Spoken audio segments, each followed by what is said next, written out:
Me, Mr. Glass, is back at it again. True, period. Fuck all the bullshit. And the truth is it in each and every one of us all at the same time. And it is the truth to be in you to know.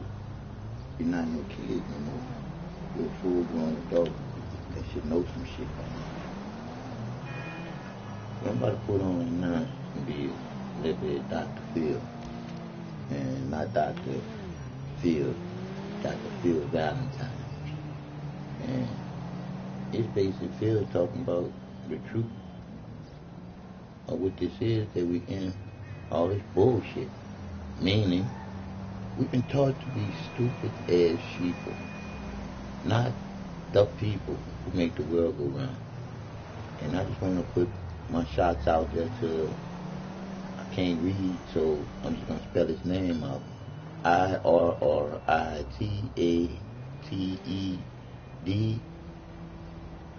and then capital GENIE,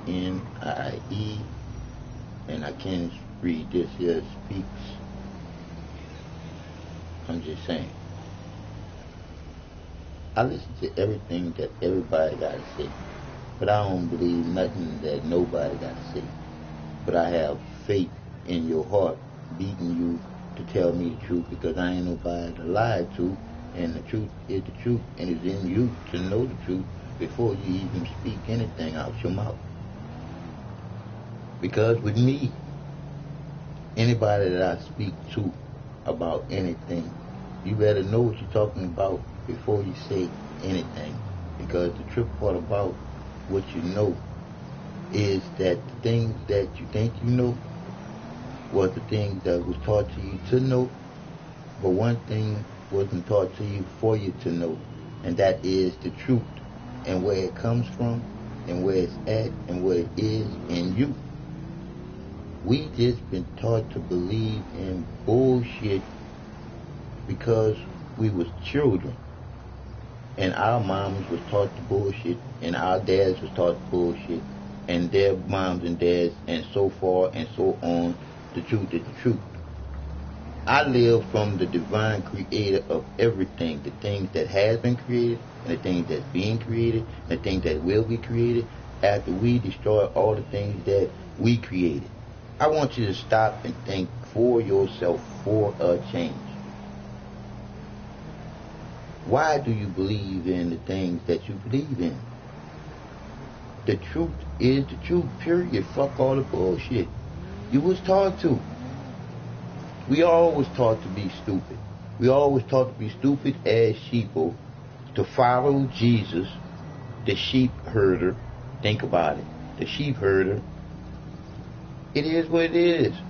The sheep herder that's going to lead the sheep to slaughter.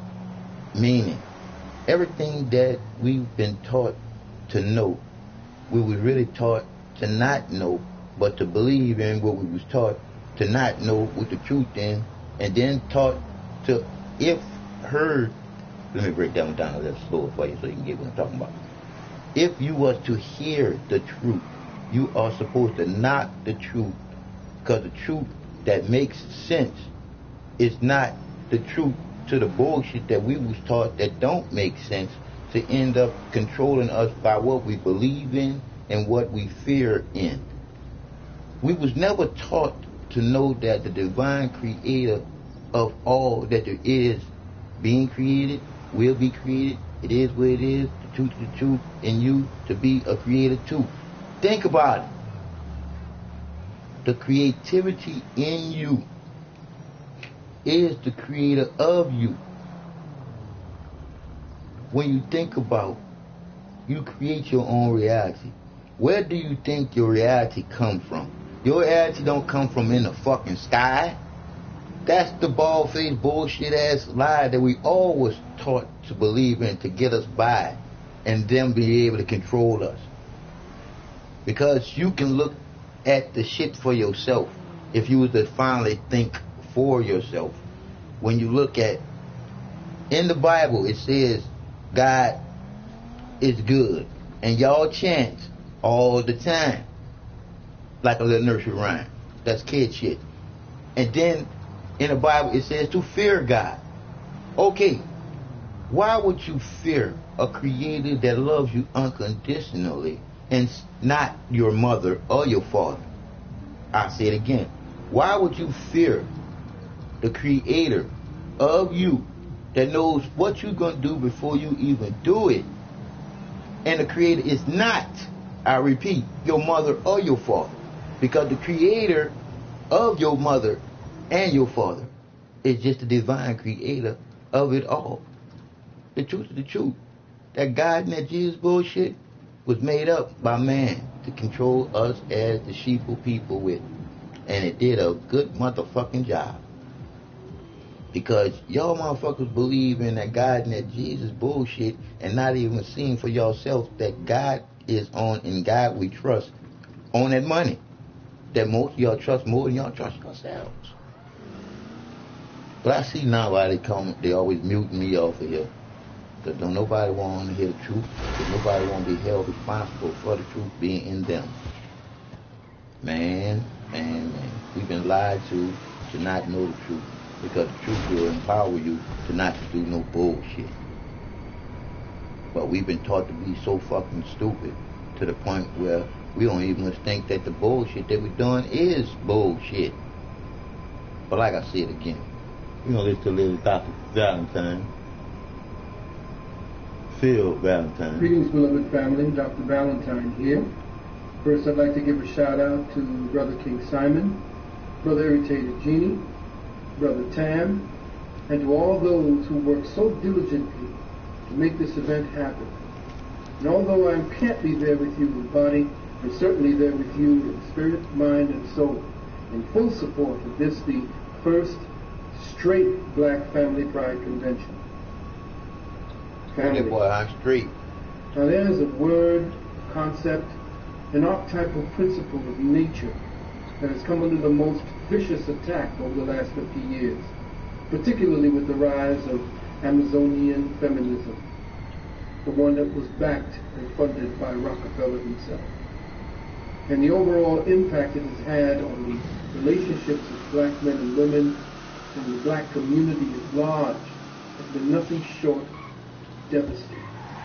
Now, for all of you who continue to believe that the all-out governmental Hollywood media support of feminism, gay pride, and transgenderism is just a natural evolution of an evolved society. Yeah, I've been muted my shit before, something based but I had to go to civil rights. YouTube to lay up there and find out what they did to my shit. Has been after calling up PlayStation said just turn that bad ball and reset it. But I shouldn't have to do that type of shit. Covert policy That's of bullshit. what I call passive-aggressive genocide. Final stages of this plan was formalized in 1996 at the Women's World Convention held in Beijing, China. One of the fundamental and most basic of policies that they wanted to see implemented was the elimination of all gender differences in the languages of human beings worldwide. Just think about that. They wanted to phase out all gender-related words from primary schools, from the media. See, I put some things up on it yesterday. Gender-related words such as father, mother, husband, wife, brother, sister, son. Fair use. And I ain't gonna say motherfuckers because I say that there to be sarcastic and to be funny and to be entertaining. But fuck that entertaining bullshit, because I ain't trying to entertain you. I'm just trying to get you to know the truth for you. Because by me knowing that I am you and you are me, technically speaking, it's just that we just have different minds in the way that we are thinking. Because we was all taught to be fucking stupid and not to think. We was all taught to lay up there and believe in bullshit to believe in, as we was taught to think shit to believe in, as the bullshit being the shit that we was taught to believe in. It pisses me off when I sit here and think about we still sitting up here like we fucking children.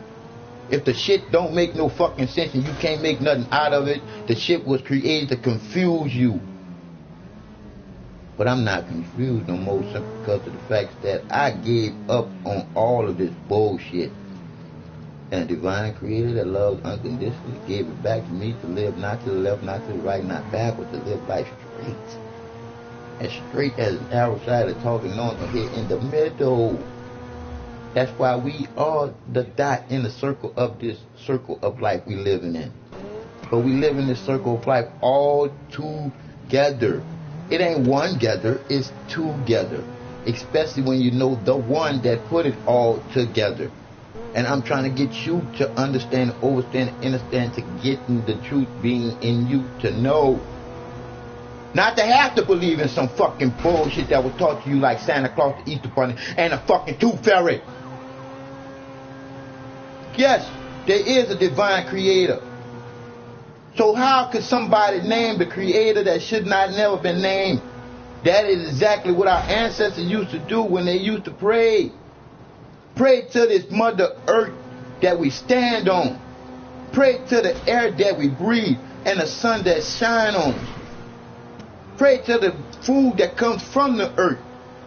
Not to pray to lay up there and kill some fucking animal, to lay up there and season it, then cook it, and then throw it in the dirt. We taught to fucking think and be bullshit. That's why we some fucked up bullshit ass people that worry more about bullshit things and not this fucking planet that we live on. It is what it is, the truth, the truth. These rich sons of bitches that ran the fucking earth into the fucking ground, now the earth is reacting to it. Some of the shit is man-made, and some of the shit is man-motherfucking made. Let me break that down for you.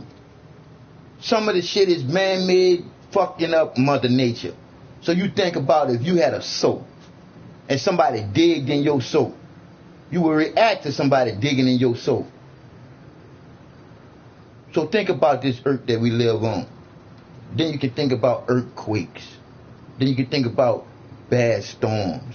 Then you can think about all that's going on. But then you can think about they got a fucking machine called HAARP. See, let me give you something for you to know for yourself, coming from the same divine creator of me and you and nobody else.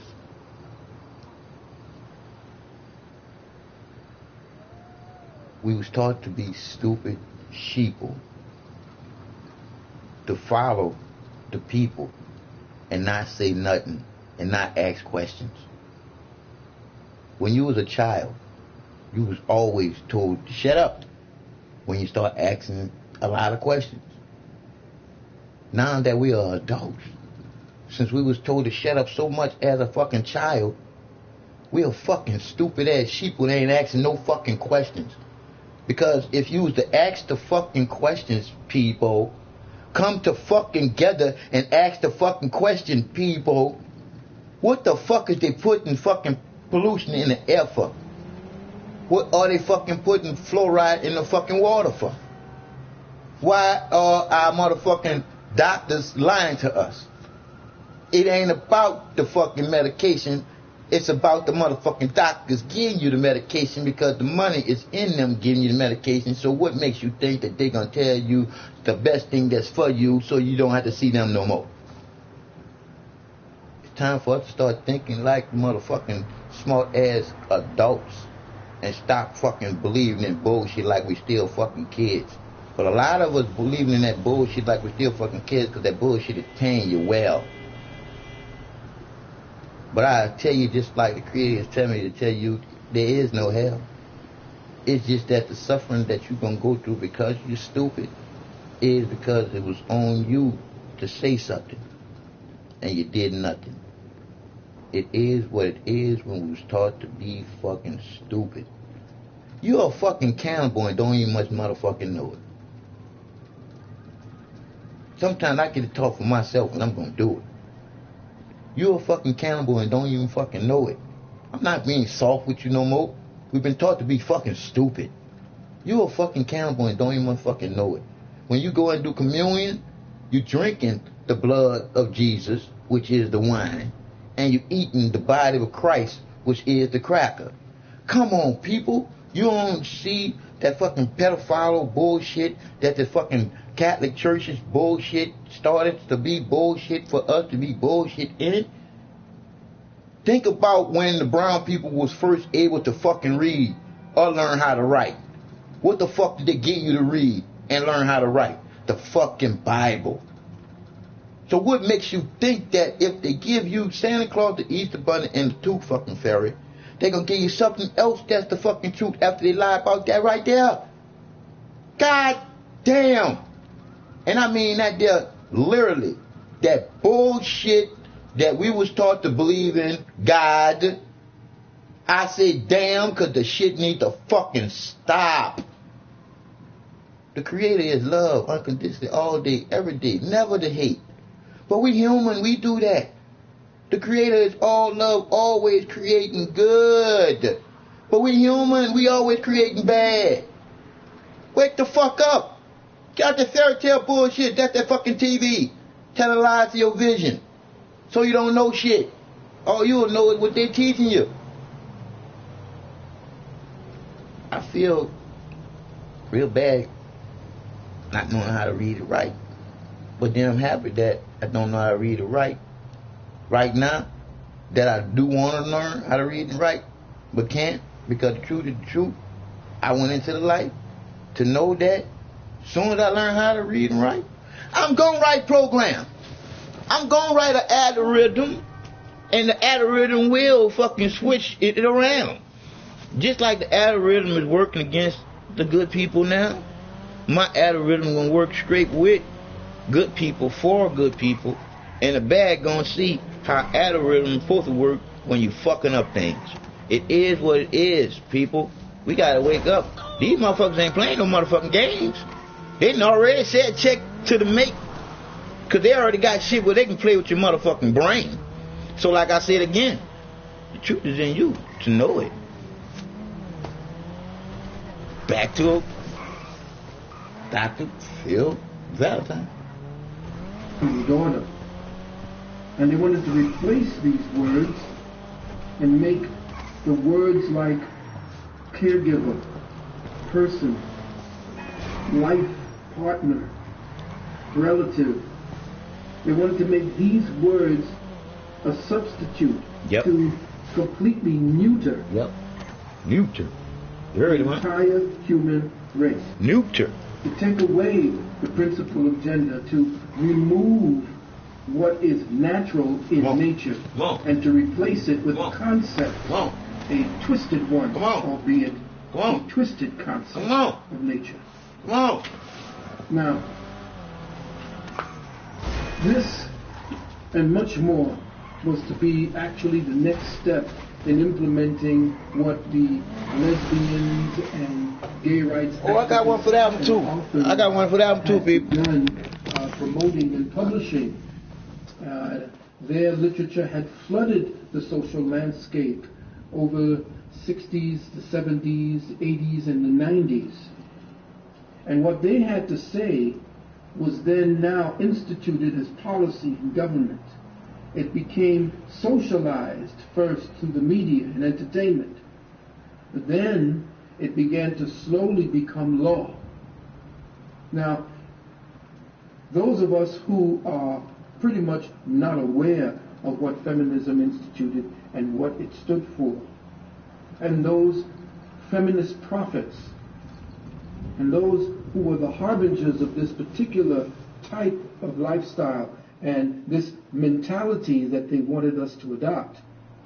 I have here, in my book, The Wounded Womb, a few quotes from the feminist authors of the 60s, 70s, 80s, and 90s, and the words that they spoke in their literature, and listen to what they had to say and see if, from back then, 60s, 70s, 80s, and 90s, if you don't think that what they put forward is not being implemented as policy today.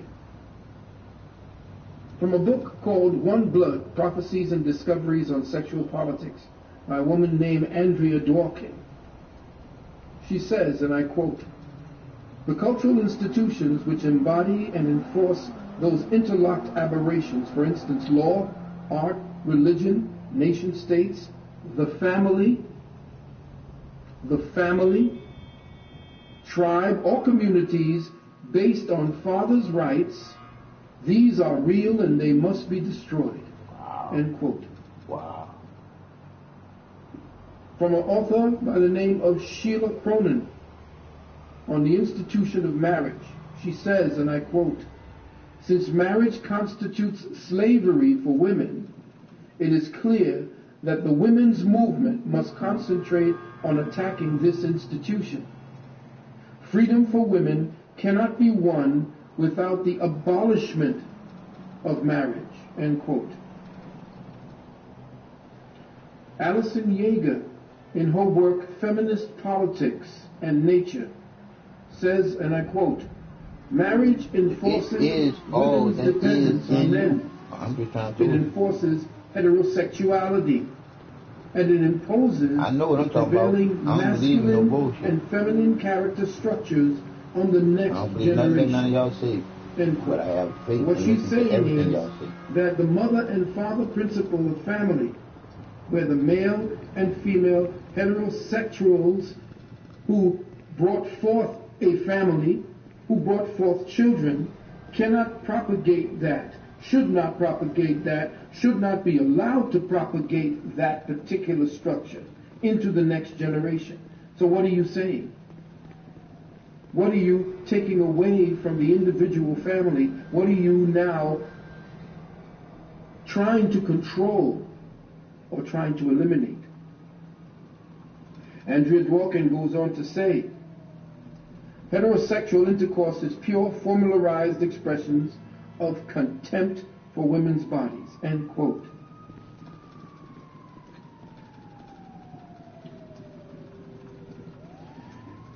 Simone de Beauvoir says in an interview with the Saturday Review, June 14th, 1975, quote, "No woman should be authorized to stay home and raise her children.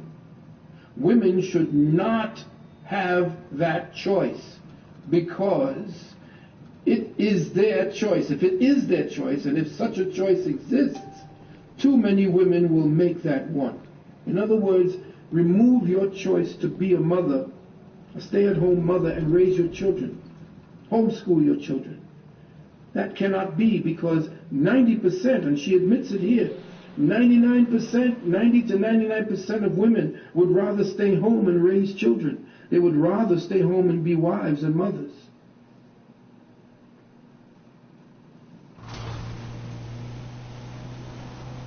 In The Dialectic of Sex, 1970, by Shulamith Firestone, she goes on to say, and listen to this, I quote, "To ensure the elimination of sexual classes requires the revolt of the underclass, that is, women, and the seizure of control of reproduction. Restoration of women's ownerships of their body, as well as feminine control of all human fertility, including both the new technologies and all the social institutions of childbearing and child-rearing.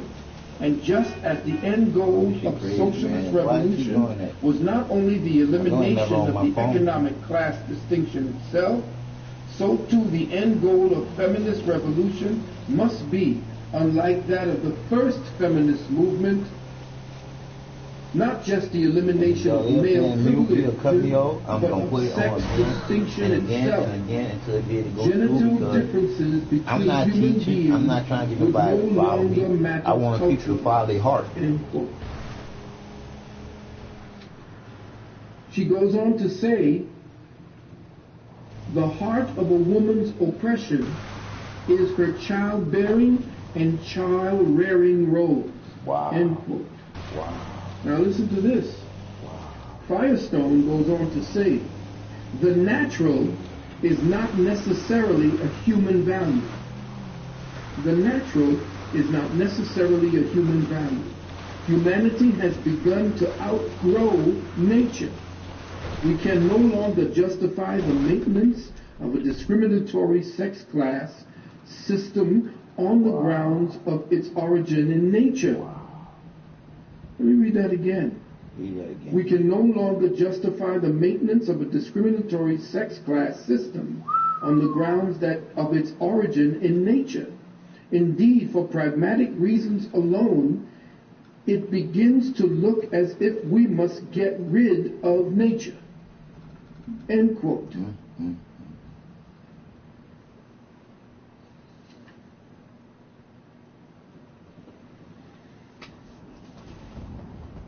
Anne Ferguson and Nancy Fulbray said, quote, gay and lesbian culture can also be looked on as a subversive force that can challenge the hegemonic nature of the idea of family.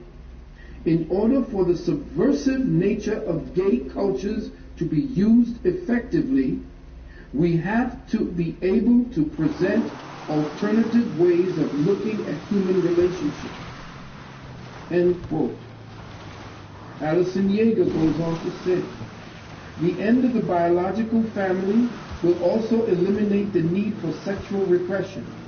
Male homosexuality, lesbianism, and extramarital sexual intercourse will also be viewed in the liberal way as alternative options.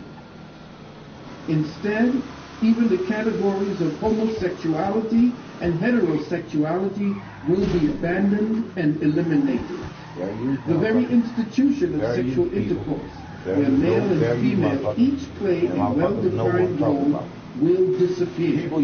Humanity could finally revert to its natural, polymorphously perverse sexuality. And lastly, see that this is not something that you are seeing every day with the institution of ever new horrific ways of twisting the human equation. A woman by the name of Heidi Hartman says, how people propagate the species is socially determined. The strict division of labor by sex, a social invention common to all known societies, creates two very separate genders. It thus helps to direct their sexual needs and helps to ensure biological reproduction. But in more imaginative societies, biological reproduction might be ensured through other technologies. End quote. With that, beloved brothers and sisters, I task with you to continue this particular event into the next generations to come. It's most important. We are at a threshold. If we do not at least make a stand to show that we are in solidarity as people who believe that nature dictates the law, not man. Don't believe, no. Come on, Phil, we got nothing to believe shit. No. There's two men cohabiting together. Because two men can never make love. Because two men can never make one of each other or more. Just like a woman and a woman can't make love because they can never make one or two or more of themselves. So, it's time for us to wake up from the fairy tale bullshit. The family of man, but the fundamental principle upon which those extensions are rooted is now being uprooted.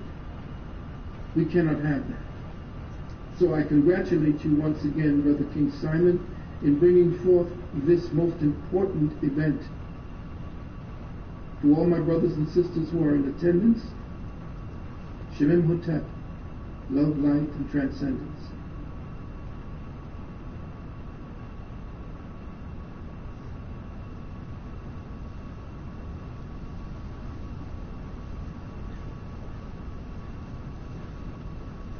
Christianity is nothing but Greek and theology mixed with Egyptian religion. And Jesus is nothing but Zeus.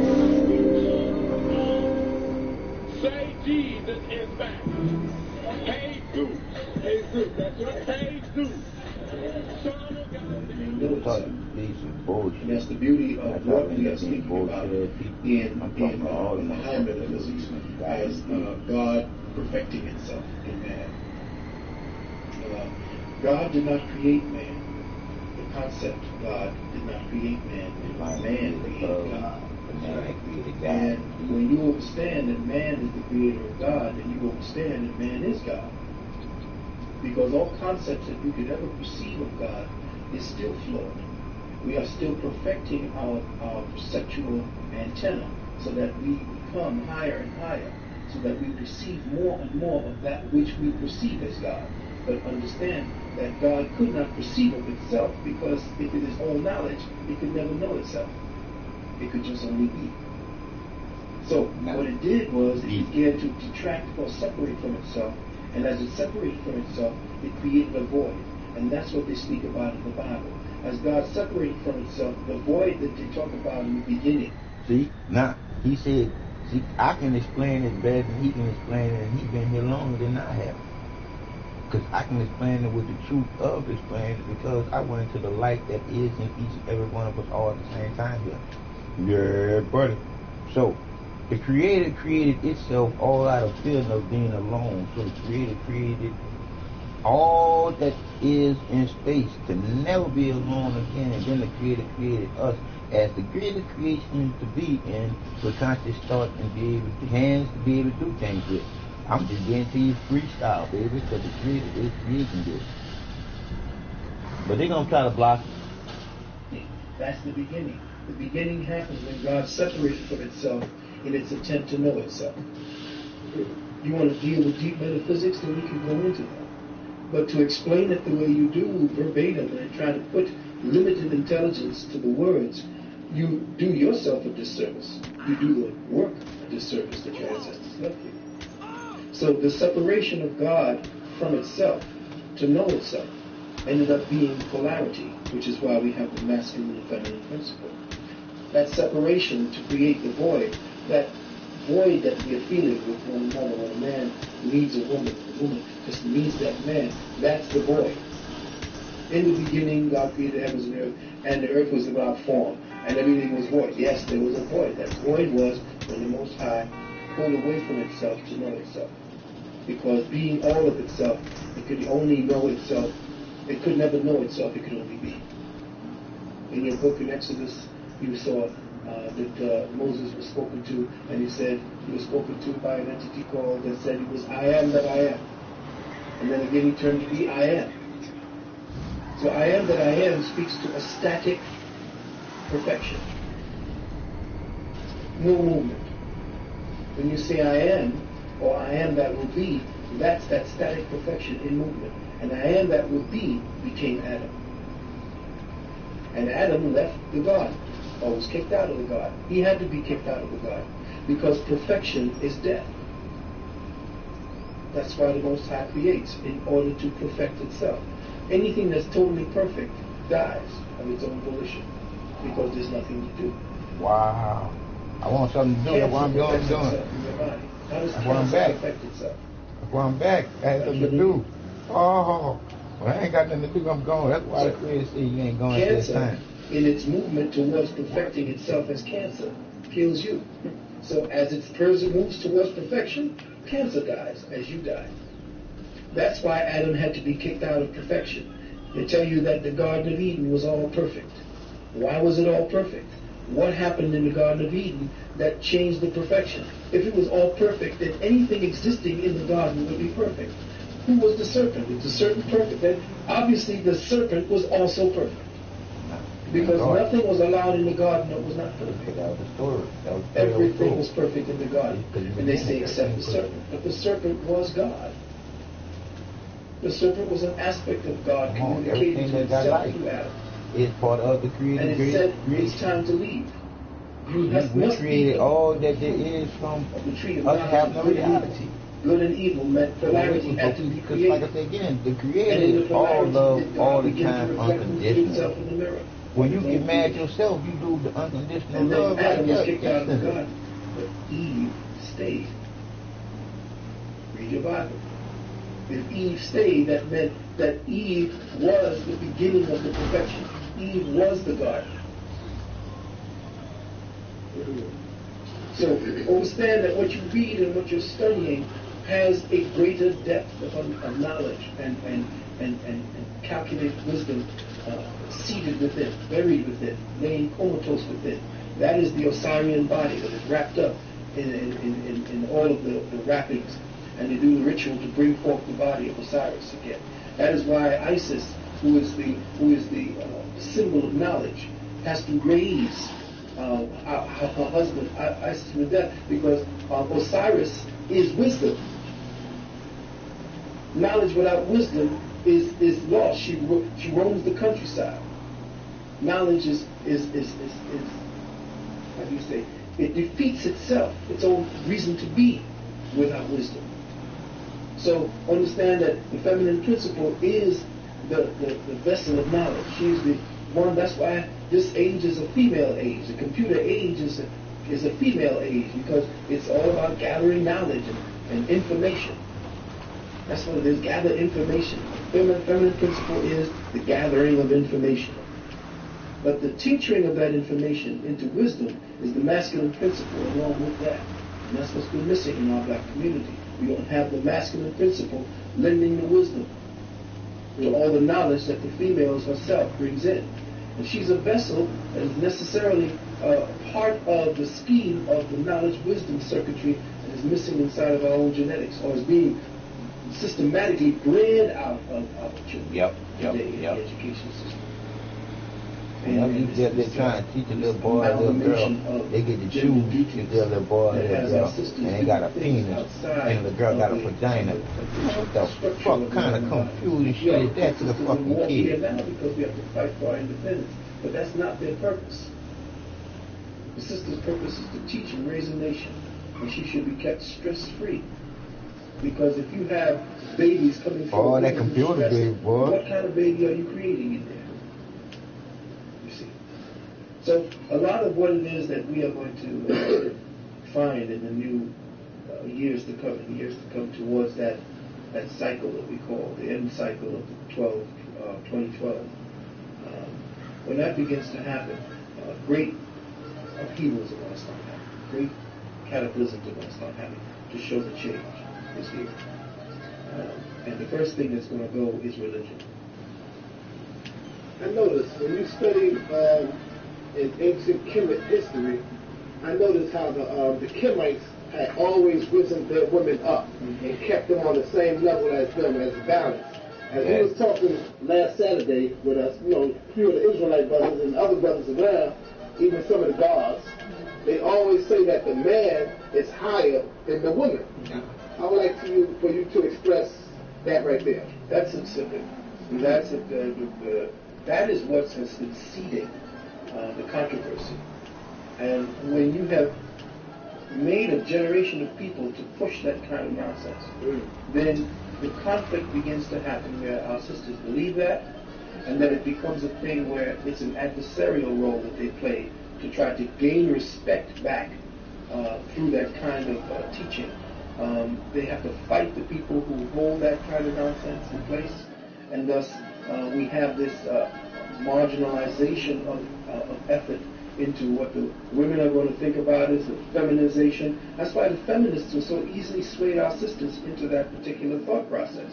Because feminists is white women having problems with their white men, which they always had.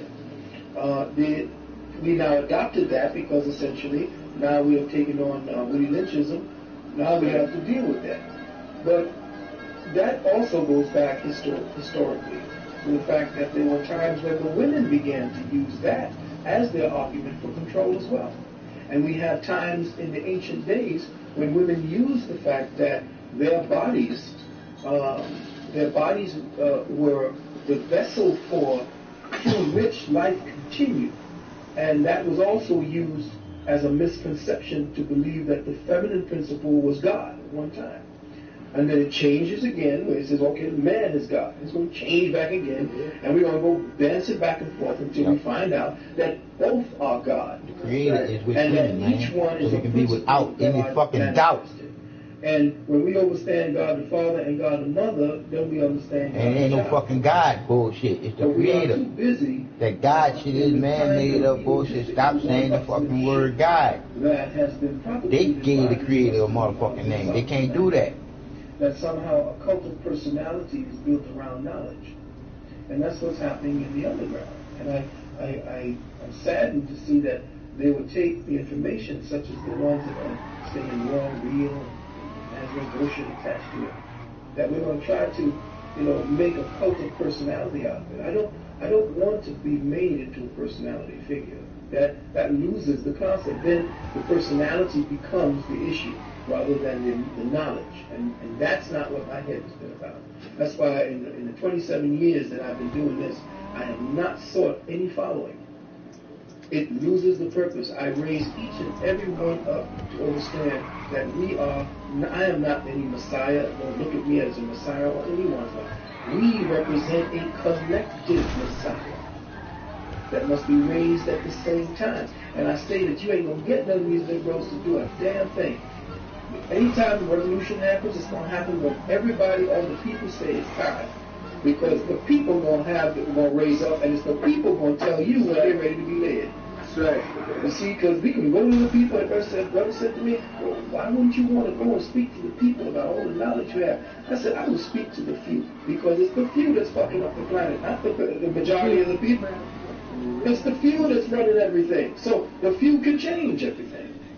And all we need is 1/10 of this planet thinking along those lines, and we could circumvent everything that was done on this planet to the detriment.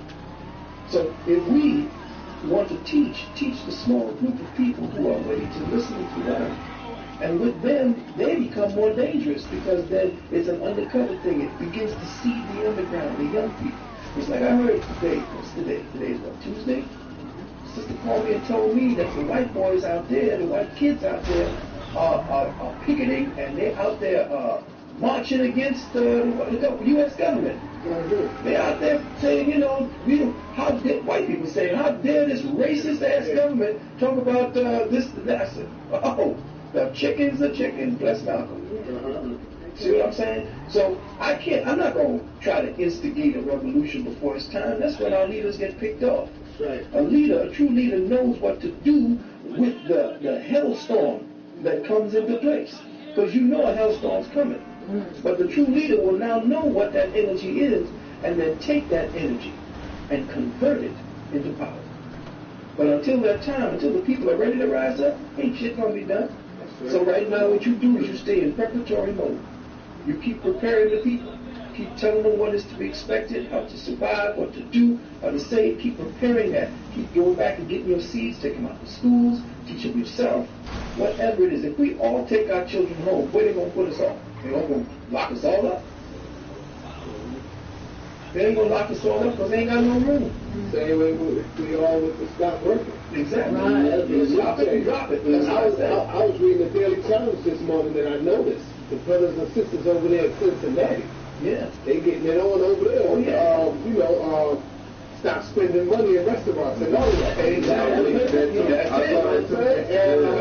now the mayor is calling them all together and telling them all things. They call them economic terrorists. Economic terrorists. Now they don't call you boycotting. Right. For a reason. It's economic terrorists. Now the idea is that the newspaper will give that title in order to seed it to the masses. Right. So that when you understand the word terrorist is attached to your activities, it now gives the government a chance to move on you based upon that terminology. Now that falls under the Homeland Security Act. It now takes you down under the terrorist bill. All of that brings you up underneath that. So anybody propagating you stopping the flow of money to these bastards, now they're going to be a terrorist. So I said, okay, I'm a terrorist then if that's the case. But I'm saying everybody stay home. Right. Shut down your lights, your TVs, light your candles, stop eating for a week or two, because you can do it. And your Jesus stopped eating for 40 damn days. You stop eating for 40 days and just sip some water, drink your own urine, you shut this bastard down in about a month. In a month they'll come to you on their knees asking you what can they give you. Right? So in the beginning, we got the buying power. But all changes with pain. But a lot of people they won't be too comfortable. They give you drastic change, cause and effect. They'll cause some bullshit and then we call the motherfucking what do they call it there? The fucking Armed National Guard by calling motherfucking martial law, all because of shit that they started. Ooh, a hailstorm is coming. And I don't want to be around when these kids. You've been bullshitting these children this long. Right. And you've been bullshitting these people in the churches, in the school systems, in pop. Woo! I don't want to be around. I don't want to be. Listen, when these kids start to fuck, you fucked up my generation. Yep. They're not going to look at me. So they ain't. Because I've been doing my damnedest to show them what the shit was. They're coming after your ass for lying to them. So I don't want to be in the way. Why you think that they got all those plastic containers, people?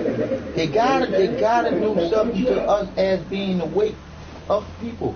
We waking up to the bullshit and they want to sleep. Because like I said again, the TV is the shit that was putting us to sleep. Why would our news lie to us if our news is the news that we supposed to know that's telling us the truth? But it's lying to us. We are stupid fucking sheep who still believe in bullshit because we're still not realizing that we're not no kids no more. I'm just saying. Shoot the truth. Fuck all that bullshit. Time for us to go.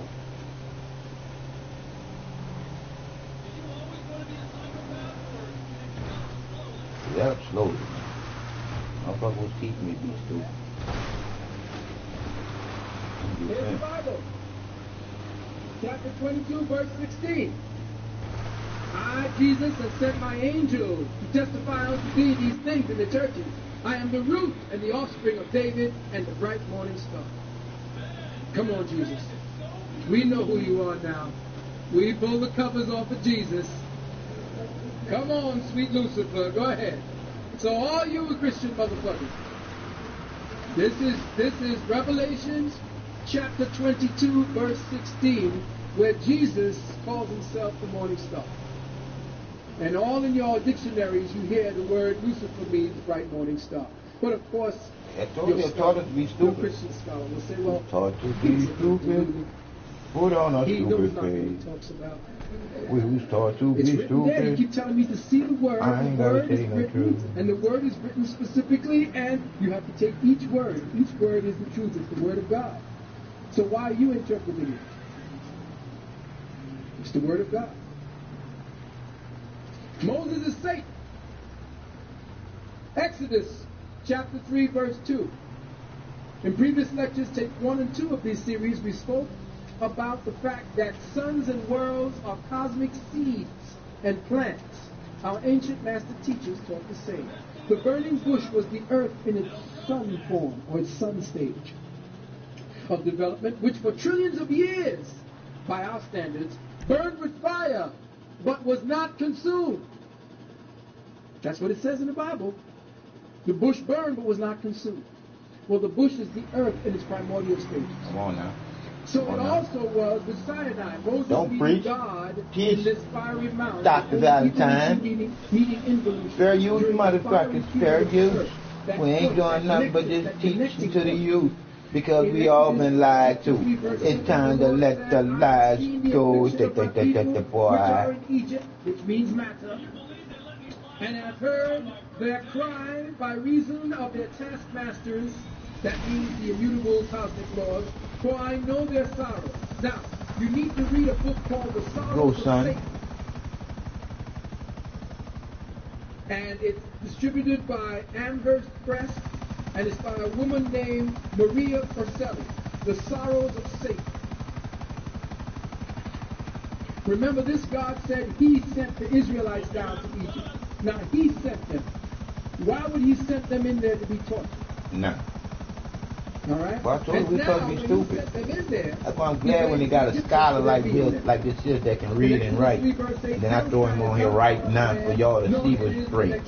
It is what it is. The truth is truth. Like I said again, I don't believe nothing that nobody says, but I have faith in your heartbeat all day, every day.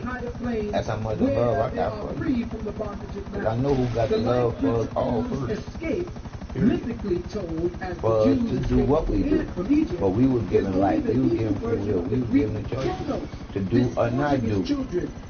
And the coming down of the Lord is the same as in Babel, the story of Babel. And it's not necessary to the metaphysical script. For Moses is all there is, and he is already down. It is in the burning bush that he receives his commission, not at the burning bush. Read the Bible. These little prepositions tell you what is meant. Read the Bible where it says Moses receives the laws in the burning bush, not at the burning bush. Have you ever thought about taking some flying lessons? Exodus chapter 3, verse 14. Or it gets better. Chapter 3, verse 14, and it says, and God said unto Moses, I am that I am. And he said, thus shalt thou say unto the children of Israel, I am hath sent me unto you.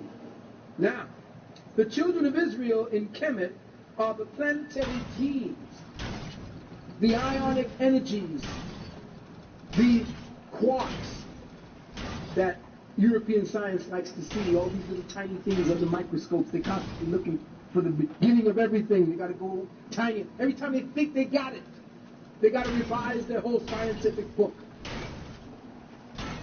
Chasing phantoms. These planetary genes are caught in matter. These are the children of Israel in Kemet, are the planetary genes caught in matter. Their bondage is actually chemical bondage, because together they create the chemistry that moves about, that brings about form. And it is this chemical bondage, as it is the process of their release through evolution. Moses, like all other biblical heroes, wants to know who his divine recruiter is, so he asks up front in Exodus 3, verse 14. And then the Lord defines himself in two different ways. He says, I am, with the I am that I am. And that shows us that the Jews didn't have shit to do with I am that I am. No. They created their own mythology. They didn't create their own mythology, I mean. They stole their mythology. No, they did not even understand what they stole.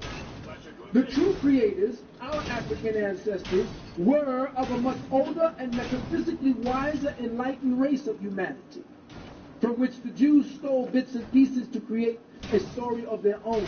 The I am that I am is not the one that appeared on Sinai and the burning bush. The I am equals the indicative mood, that is, the present tense of the verb to be, I am. And since the planetary entity is a being unto itself, this term, I am, would more rightly apply to it, that living principle. But the rest of the sentence, which says, I am that I am, is applicable to the description of the motionless absolute, not to the dynamic creator. I am that I am negates itself. It's the closed circle. I am that I am. Beingness. It means that I am being. I am the supreme, comma, being. Not the supreme being. I am the supreme, comma, being. It just is, and that is all that can be said about it. I am that I am. The Latin Vulgate translates it to mean ego sum qui sum. I am who am. In Kemet, all of the temples had carved on the walls, Nuk hu Nuk. It means I am that I am. The Hindu says, Tat tuam asi, I am that. The Persian says, Ahi yat asmi. Everybody was saying this. Now, check this out. I was looking at this Christian broadcast. And you got to look at these Christian stations, because these people are a trip. Do you know that they clocked the time of Jericho falling down as April 9th, 1421 BC? And archaeologists are feverishly working to verify the Bible. But a Jewish scholar, check it out, I don't know his name, but it's right out of Time magazine, and if any of you can find this Time magazine where he says this, please find it for me. A prominent Jewish scholar, bless his heart, said, when they gave him the job of deciphering the Dead Sea Scrolls, they gave him the job of deciphering the Dead Sea Scrolls. When he took a look at what was in the Dead Sea Scrolls, he told back to them and said, Judaism is a low-life, plagiarist, I mean, he cursed what he grew up in. He said, I cannot believe that Jews, the Zionists, killed and maimed, stole people's land in the name of this. This Bible has nothing to do with reality. And it was just a little tiny blur. And of course, all of the Jewish scholars came out and says, well, he made me a little bit of psychiatric.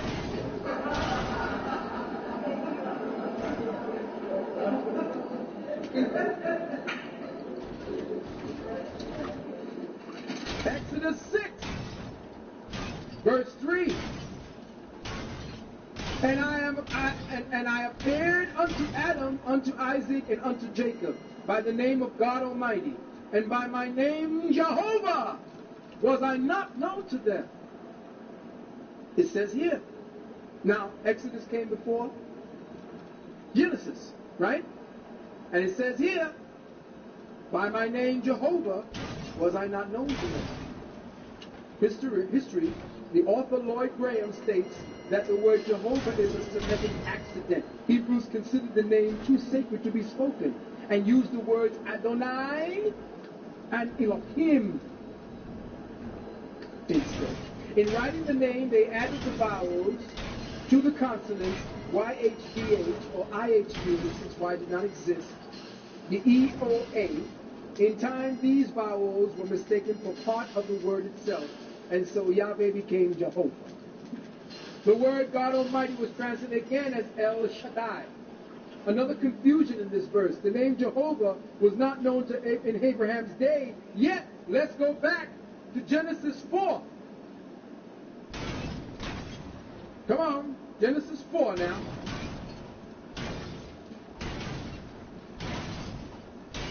Genesis 4 and 26.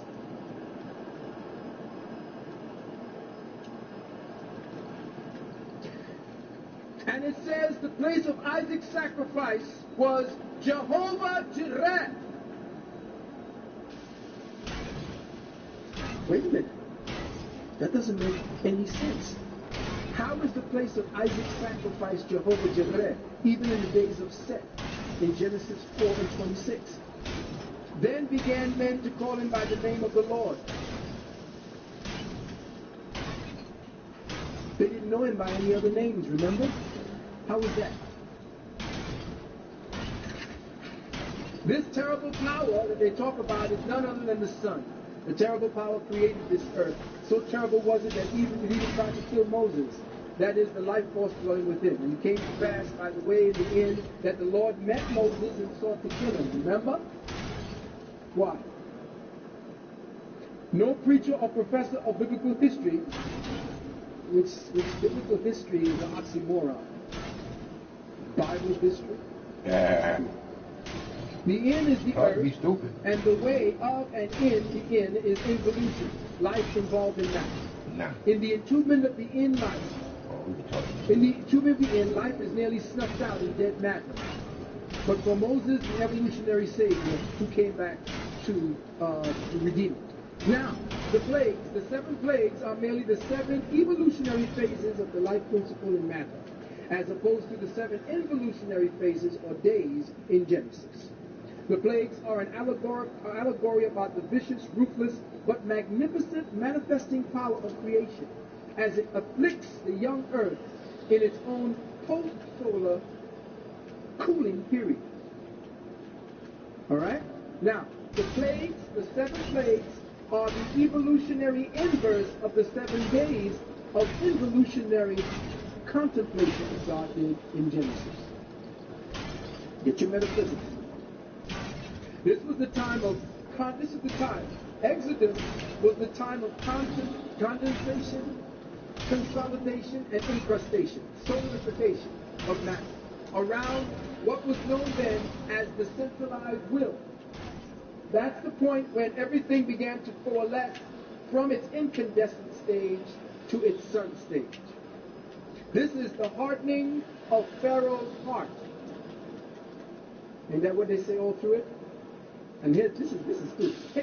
You got to see how really cantankerous this God is. The Kemites speak of the 7 souls of Pharaoh. The Hebrews say 7 hearts. Therefore, the 7 plagues are the allegorical representations of the birth pains and torments of earth's primeval agonies. We see this again in Revelations, the Genesis and Exodus of the New Testament. That's what Revelations really is. Simply a combination of Genesis and Exodus. The 7 plagues are blood, when the waters were turned to blood, frogs, flies, murrain, hail, locusts, and the killing of the firstborn children. The rest of the plagues are items added on, essentially, by Shakespeare and the rest of them. Yep. Now notice, after each plague, and here's the dirty part about it.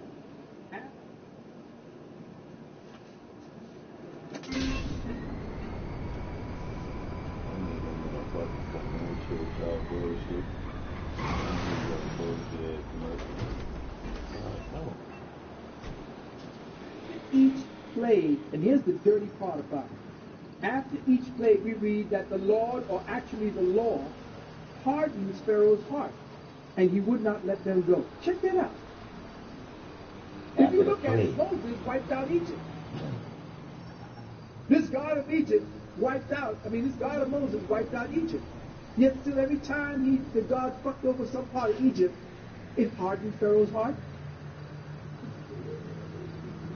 But he didn't say that the acts were the ones that hardened Pharaoh's heart. We're going to find out who really hardened Pharaoh's heart. Now, this hardening of Pharaoh's heart is nothing more than the cementing or solidification or hardening of the elements in accordance with the 7-fold atomic table. You know how the atomic table starts at, in hydrogen? What does it start at? Hydrogen or helium and all the rest of it? Well, those of you scientists, I don't know. I'll get into that, get the atomic table and all that shit. But when you start at the helium phase of the sun, because that's what the sun is in this phase of, helium, and you start the solidification, what those 7 phases are the chemicalized phases before matter comes and coalesces together. So all of you who know about the periodic table, you can start at your helium, go to your hydrogen, and start coalescing. The first 7 are the first attributes necessary for bringing about matter. That is the 7 glues, the 7 aspects, the 7-pointed star that the sheriff has on the side of his car.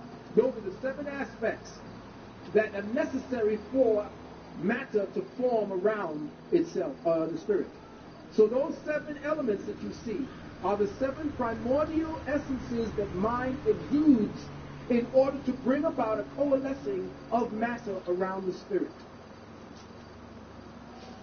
If a scientist had written Exodus, they would have spoken in terms of geologic ages. These 7 plagues are geological ages, along with the 7 tablets. The 7 elements. In Exodus 7, verse 1 and 2, we read, "And the Lord saith unto Noah," wrong one, come on back, not Noah. Exodus 7, 1 and 2. We're here again. "And the Lord said," here, check it. He went to Exodus, check it. I just got this one. Wait a minute now. This is how it comes to me. I'm just sitting there watching shit and then, oh, goddamn. "And the Lord saith unto Noah, Come thou and all thy house into the ark. And the Lord said unto Moses, Now shalt thou see what I will do to Pharaoh, for with the strong hand shall he let them go." Now he's telling you, the Lord said, after he fucks over Pharaoh, he's going to let you go. Listen to what's being said, people. "And with a strong hand shall he drive them out of his land." This is the Lord telling Moses that, hey, listen, I'm going to fuck him over one more time. I'm going to hit him in the head one more time. I'm just going to punch him in the eye. I'm going to let you go. You're punked up. Watch. Now, these passages, 1 and 2, you get to 2 as well. "And God spake unto Moses and said unto him, I am the Lord." What the passages really deal with energy, consciousness, and dense matter. As energy is mindless and without personality, consciousness must speak for it. Oh, let me get to this one. Exodus 7. Oh! And the Lord said unto Moses, see, I have made thee a god to Pharaoh, and Aaron thy brother shall be thy prophet. That's where I want it to be. Check that. And the Lord said unto Moses, see, I made thee a god to Pharaoh, and Aaron thy brother shall be thy prophet. What is actually there, that he being mindless energy and without personality, Aaron, who is representative of consciousness, must speak for it. This is the reason for Moses' speech affliction. How Moses complains to God that he is not versed or eloquent enough to speak for his people to Pharaoh. Thou shalt speak all that I command thee, and Aaron thy brother shall speak unto Pharaoh, that he send the children of Israel out of his land. And God, and this God is, well, check this out. Chapter 7, verse 3 and 4. Here's what he says now. Wait a minute, somebody come up here. Because they ain't going to believe that. They ain't going to believe me. Come here. Now, I read off to you in chapter 6 where it said, the Lord said unto Moses, now shalt thou see what I will do to Pharaoh, for with strong hand shall he let them go. I'm going to kick his ass, he'll let you go. Now, you're reading here, verse 2 here, chapter 7.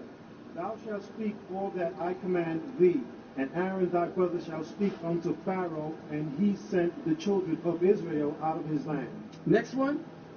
And I will harden Pharaoh's heart, and multiply my signs and my wonders in the land of Egypt. Wait a minute, hold up a minute. So Pharaoh ain't hardening his own heart. God is playing this sick trick on both sides. I will harden Pharaoh's heart. So he's telling you, hey, go in there, I'll let him let you go. Well, I'm going to harden them. But you know, Moses got to be a dumb motherfucker if he's listening to God. And God is telling him, go tell Pharaoh, let you go. But I'm going to harden his heart not to let you go. And this kind of contradiction does not even factor into the reasonability of that pulpit theory.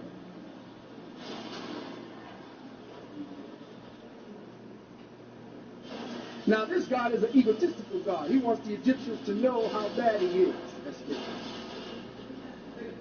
But he has a sixth sense of reality and maybe even humor. He continues to harden Pharaoh's heart instead of softening it. But this is to show how vicious and bitter the life experience really is. So who wants to worship a God that teaches only through pain and suffering? Bullshit. Chapter 7, 20, You start to 21, and believe in 25. that bullshit.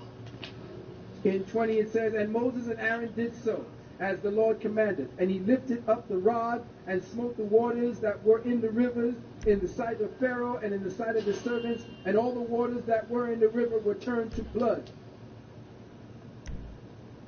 That was the first one. This constituted the first cycle in the chemical synthesizing process. The changing of the color to blood. Blood is the essence of life. So when he put that down into the earth or into the waters, those waters were not actually water that you're looking at here. It dealt with the Empyrean Sea, the waters of all reality, that membrane between that which is involution and then evolution. The turning of it red means the conditioning of that which is undifferentiated. The conditioning of matter in its most primal form.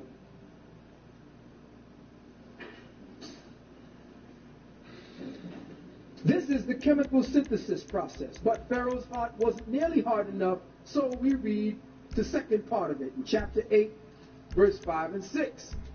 And the Lord spake unto Moses, say unto Aaron, stretch forth thine hand with thy rod over the streams, over the rivers, and over the ponds, and cause frogs to come out unto the land of Egypt.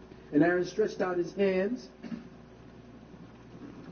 over the waters of Egypt, and the frogs came up and covered the land of Egypt. Now, what this meant was, how is it now that Aaron can stretch over his hand all over the waters of Egypt when it was only Moses that was the one doing the miracles? So he got a co-conspirator and a co-actor in this. Only natural forces are supposed to be able to do that. How could any race of people presume to tell us that the Creator would do such things for them? This is the height of self-centered egotism. That you got a God whipping people's ass. The only people killing people over in Palestine / Israel bullshit. are the Zionists. Bullshit.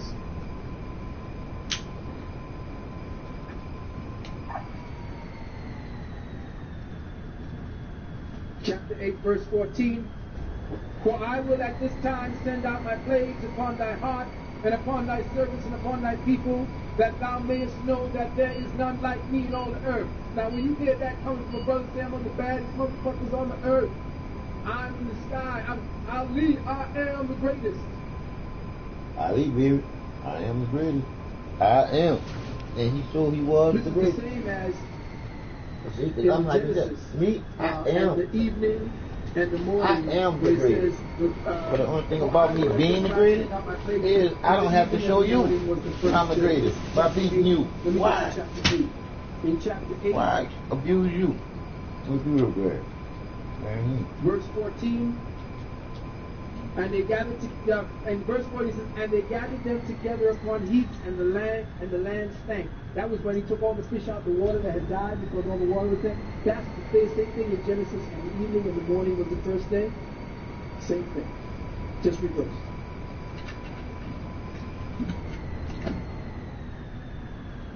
Now check this. In chapter 8, verse 14,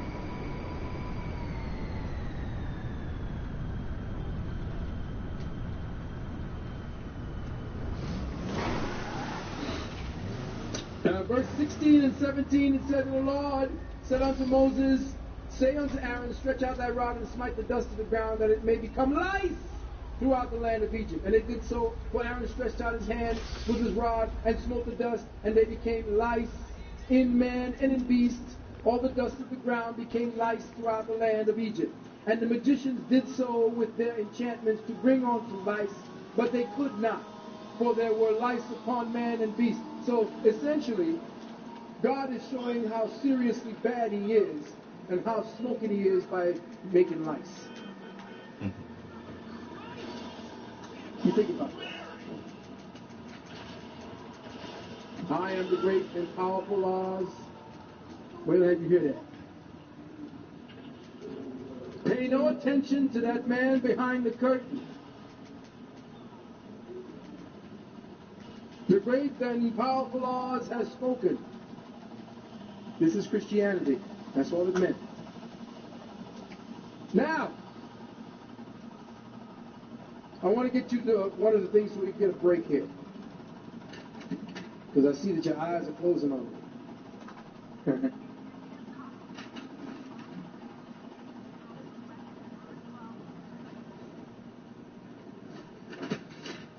I want to get one that's real interesting because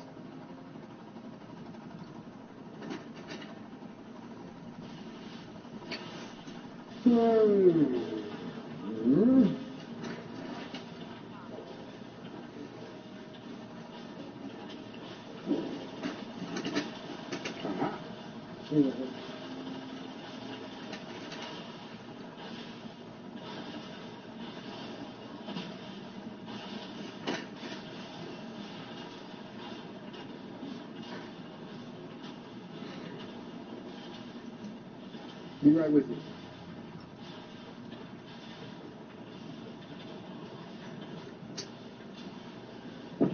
I want to maybe take a 10-minute break, and before I do, I'm going to put this, because I wrote this specifically for you.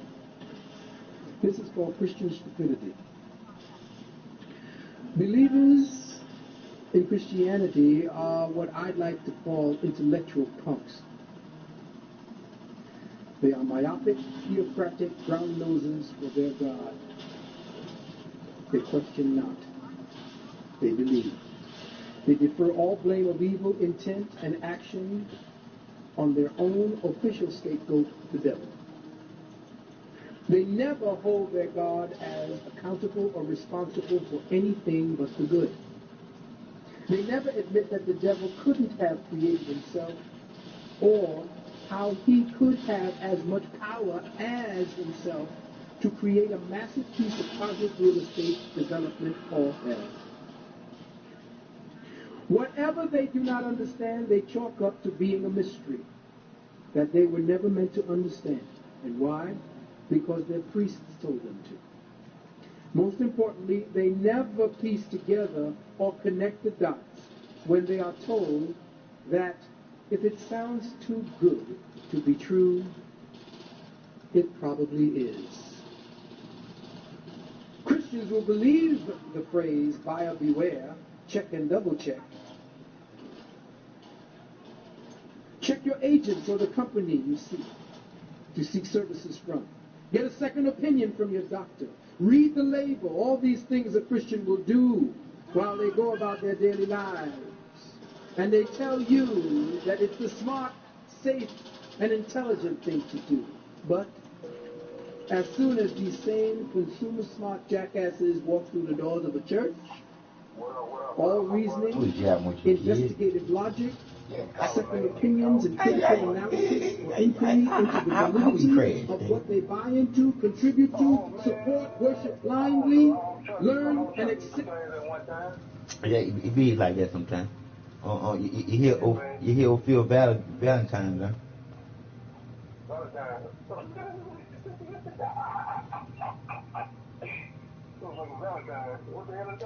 Go to Cole Day. Jay Norton. This got one person in there. I'm broadcasting right now. Oh, okay. Mm-hmm. Hey, man, but I heard you talking there for a minute, but then I ain't had no way of talking back to you. Oh, I already know that there, cause like I said, I'm broadcasting on my other Hey, y'all talking shit. I don't let no more play that out, man. I'm like, man.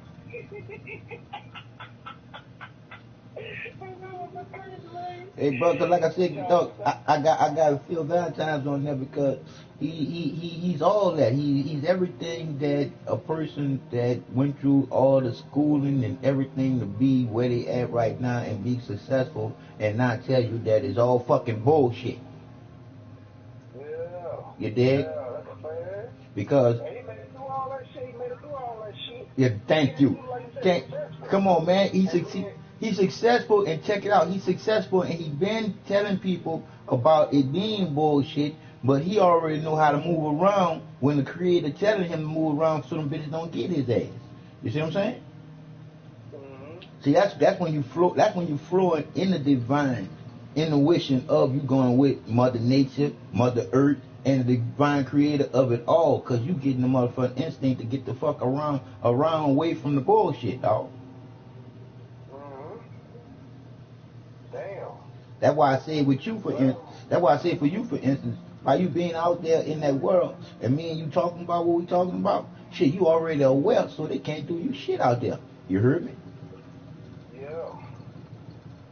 See, they can't do you shit because you are covered by the power of you knowing the bullshit as it's coming towards you because you feel it, right or wrong. Right. I'm just telling you.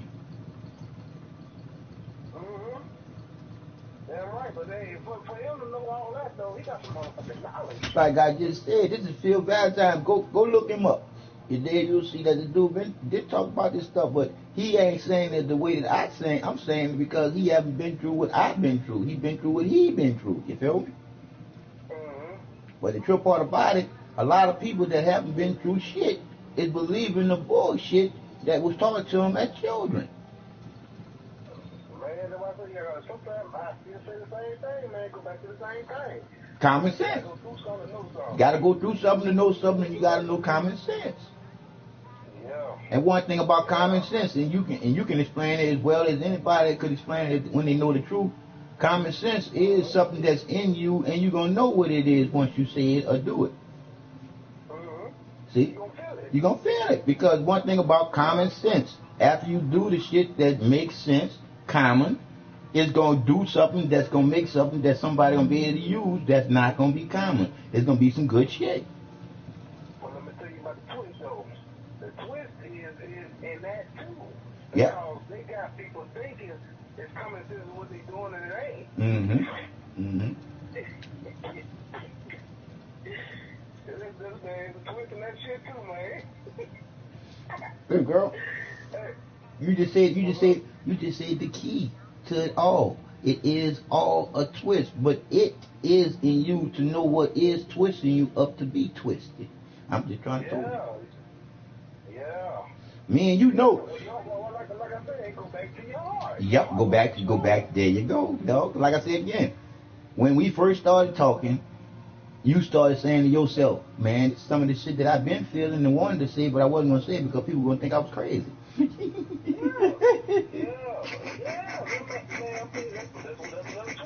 That's another twist. Look. And the twist is just this. The twist is to have you twisted up not knowing the truth but believing some bullshit.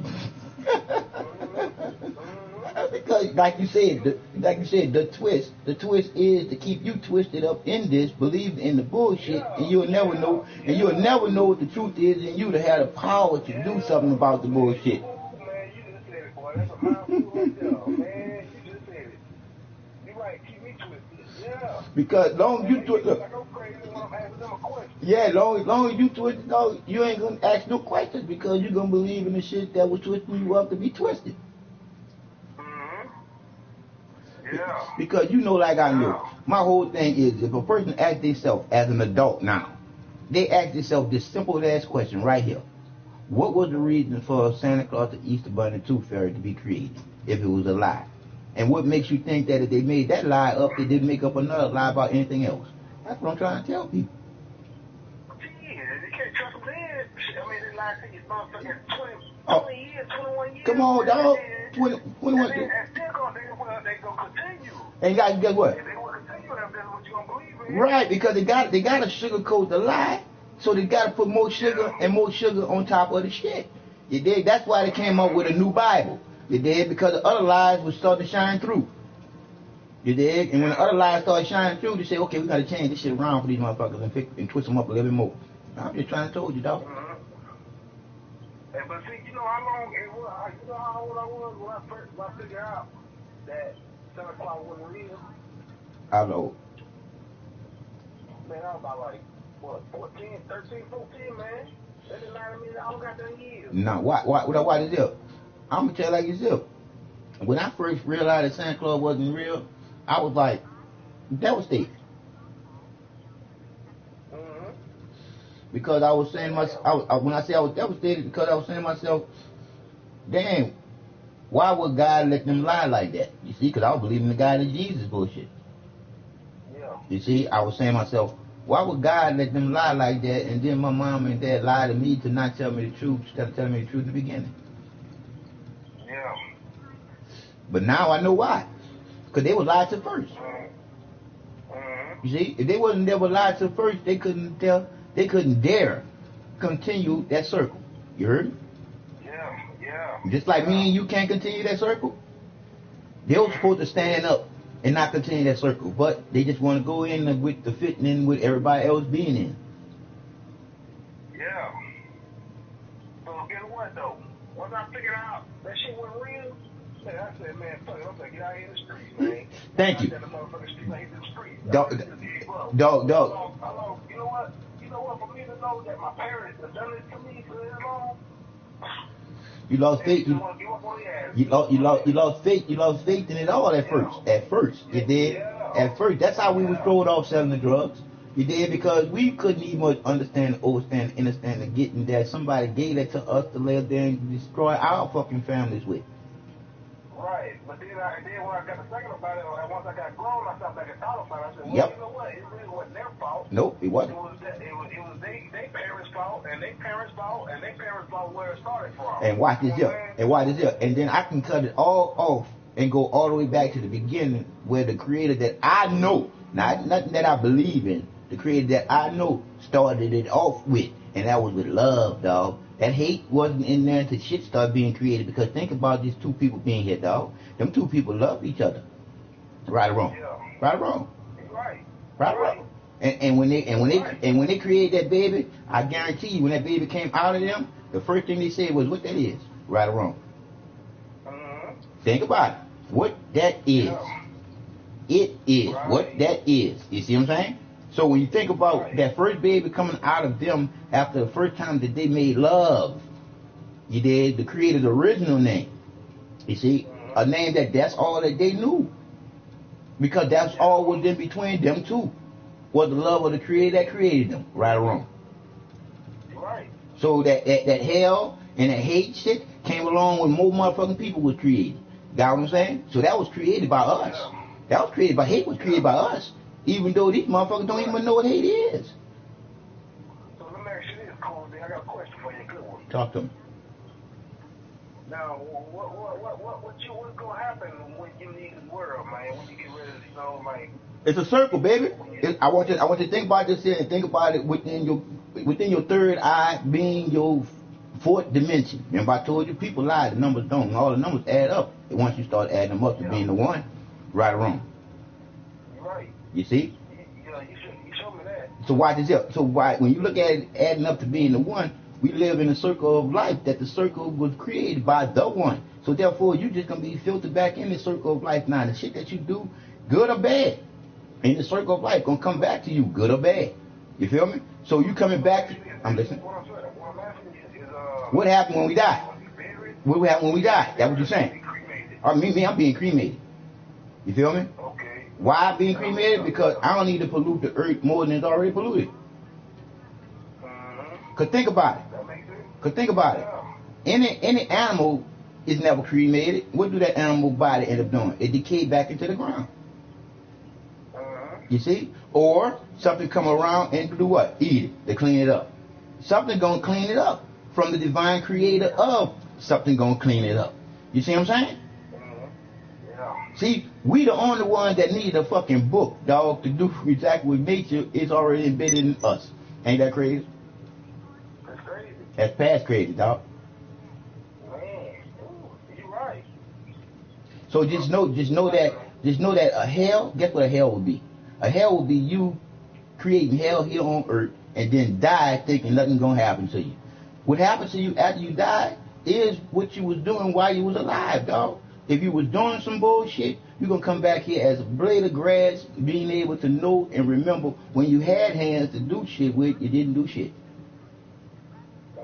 Now you're gonna be a blade of grass to be cut on, pissed on, shit on, and only being cut when somebody get time to cut you. It is what it is, dog. So it happens all over and over and over and over, right? And put it like this, think about a person that got Alzheimer's. They get Alzheimer's. They get Alzheimer's from the shit that they eating. Because think about it. If you treat your body the way your body should be treated, you should die of what? Old age. But we can't die of old age if they poison us in the air, they poison us in the water, and they poison the earth, so we can't grow no food out of it. So it is what it is. Yep, you're right. And you know what, man? Like I was saying, man, you know what? I seen people way back in the day, man. Them folks used to make it to see 120 years old, man. Come on, dog. Older than that, dog. Now you don't even see that shit no more. Bro, you got motherfuckers dying early from shit going to the hospital, dog. And it's like it's here. Yeah. A hospital is somewhere where you go in there because you don't want to die. And you can go in the hospital and get a staph infection and die. That's fucked up. It's fucked up. But that just goes... Let me tell you how I found out, man. My brother, right? Uh-huh. He was in the motherfucking hospital and shit, man. And, you know, they wasn't even fucking turning him, you know, because he couldn't walk. And they wasn't turning him, you know what I'm saying? And he had motherfucking, Bed sores. All the way down to his motherfucking phone, man. Ooh. Yeah, they fucked him over. Yeah, they fucked him over. But then, you know, it got better once we got him out of that motherfucker, man. We got him better, you know, it healed up some. But damn, I'm like, man. See, they won't sit there, man, and let you be like this. Because guess what? Because he was going to die from the infection of that shit. Yeah. You dig? And see, and that's what happened to me in the hospitals too. And I reported that shit. And you dig? And nothing happened. But that's just it, dog. If you don't have enough people behind you when something happens to you, dog, they ain't gonna give a fuck about it happening to you. Yeah. Well, see, that's what I'm saying. I know I ain't got a lot of people behind me. I know that. I know that for a fact. Ain't nobody but me, my kids, and my family, my little family. Your little family, bro. And like I said again, but then you got people like me, you dig, that's gonna come to the rescue of you when anything go down that's bullshit. Because like I said again, I gave up on life, dog, and life was giving back, but I wasn't committing suicide. I was just fed up with all the bullshit. You was just trying to fight. I was tired of fighting, dog. And when you sit there and realize to knowing that a person in a wheelchair, a whole bunch of shit flow through their head all day, every day, when they don't know what the truth is. Yeah, you absolutely, see? Yeah. Because right, because if a person didn't know what the truth is and they was a good person and they end up in a wheelchair and they know they was a good person, they fucked up because they wondered if God really cared. You see what I'm saying? And that's the shit that get them depressed because they don't understand, overstand that all the power is in them to know that, hey, it was cause and effect. A person was driving drunk and they caused it a wreck. You would just happen to be in there. Yeah. So let me ask you. I know you be getting depressed about not. No, I don't do that no more. Let me tell you why I don't do that no more. See, after I gave my life, I gave my life to the Creator when I went to the hospital for the last time. That was when I was given the light of the divine by going in the life that changed my heart, body, soul, and my peace to have a mind. You see? I ain't get that one now. All right. I have a peace of mind because I went into the divine light that everybody was saying not to go into. I gave up on life, and life was giving back to me not to live to the left or to the right or backwards, to live life straight. And straight is to love. Yeah. Right. And I'm trying to go back. And I was told, you ain't gonna die until it's time because that's what you own, my divine time. So you know this here and have the facts. Be able to articulate, to tell what's happened to you, and when you explain it to somebody, you can paint a picture for them to see the shit.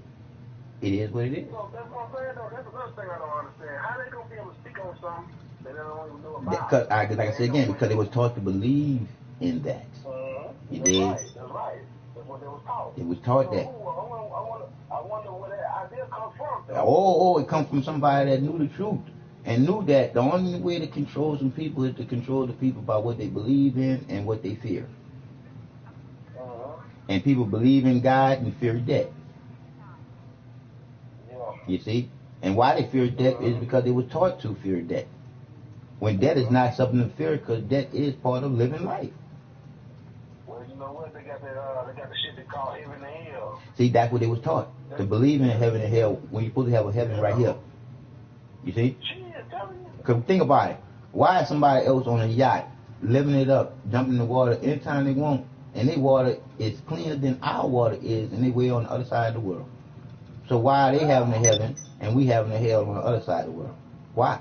You see? That don't make no sense unless somebody doing that shit. Unless somebody doing that. You dig? Because like I said to my partner, he lived in and said, man, this is the thing that God is allowing. He didn't holler, no, this is the thing that the Creator is allowing. I said, no. This is the thing that the creations are allowing. Because one thing about the Creator is creator of all good, never the creator of all bad. We are. We create bad. Creator don't create bad because the Creator created creation to do what? Create shit. Right or wrong? Right. And see, and why would the Creator... I'm listening.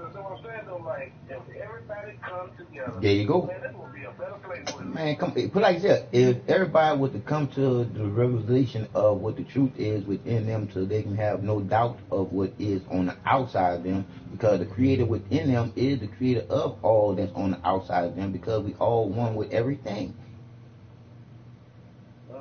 You see? The separation was man separating this. And I got prime example of how the separation came about, and that was when the gays realized that they had to have a spot. And now I can put on here where I put on the beginning of my own video where Dr. Phil Valentine was explaining the whole thing was to change the way that everything is natural coming into this world.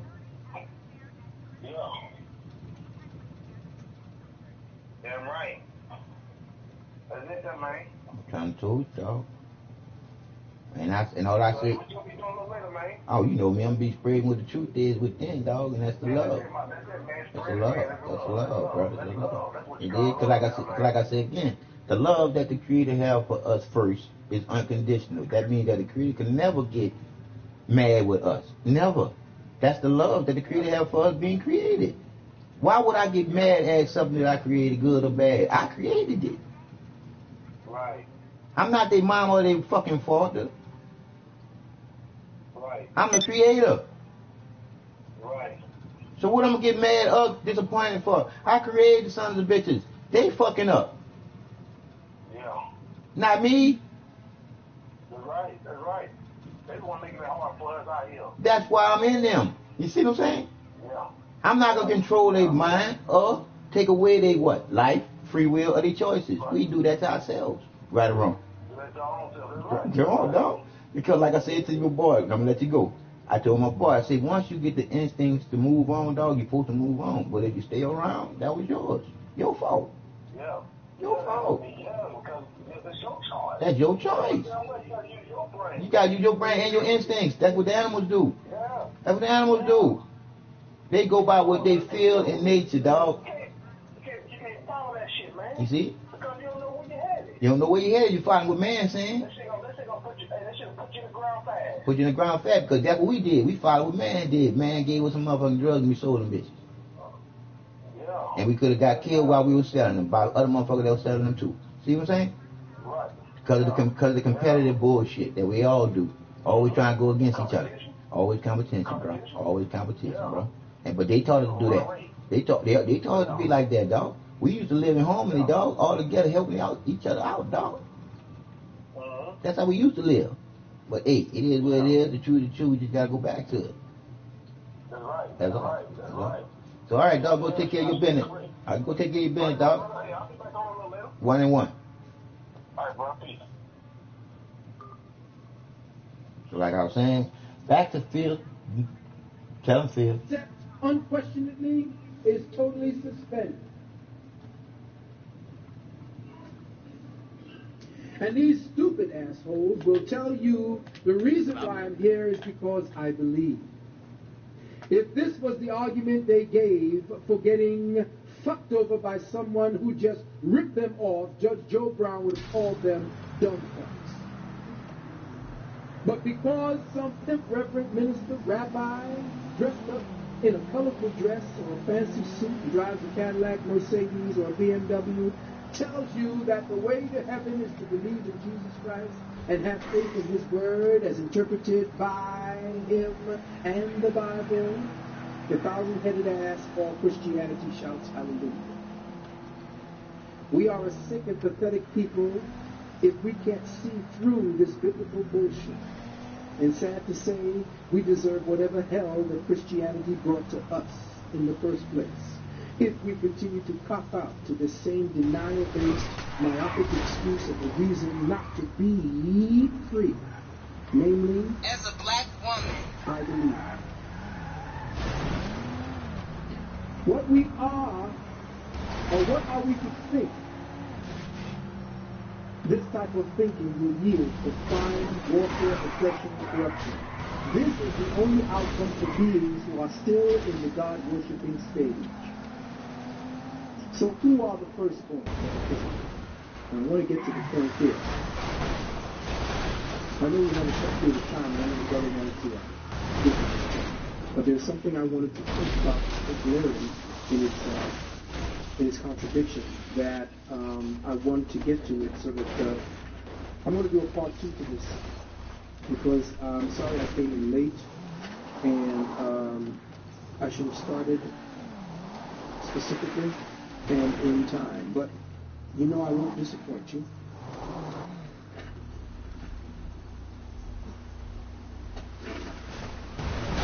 Okay. The plague of the killing of all the animals. Where is that one?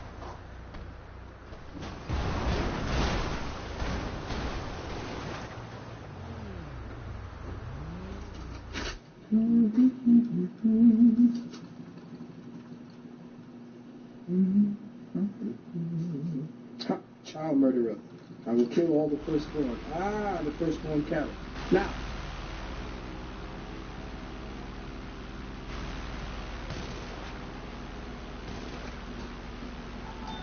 here he says, in chapter 9, verse 24, so there will be hail and fire mingled in the hail, very grievous, such as there was none like in all the land of Egypt, since it became a nation. And the hail smote throughout all the land of Egypt, all that was in the field, both man and beast. And the hail smote every herb in the field, and brake every tree of the field. Up he went, and he said, declare the word of the Lord amongst the fields, and the servants of his cattle flee in the houses. God killed all the animals. Remember? Yet still, what did we find? We found in the next part that, hold on, let me find it for you.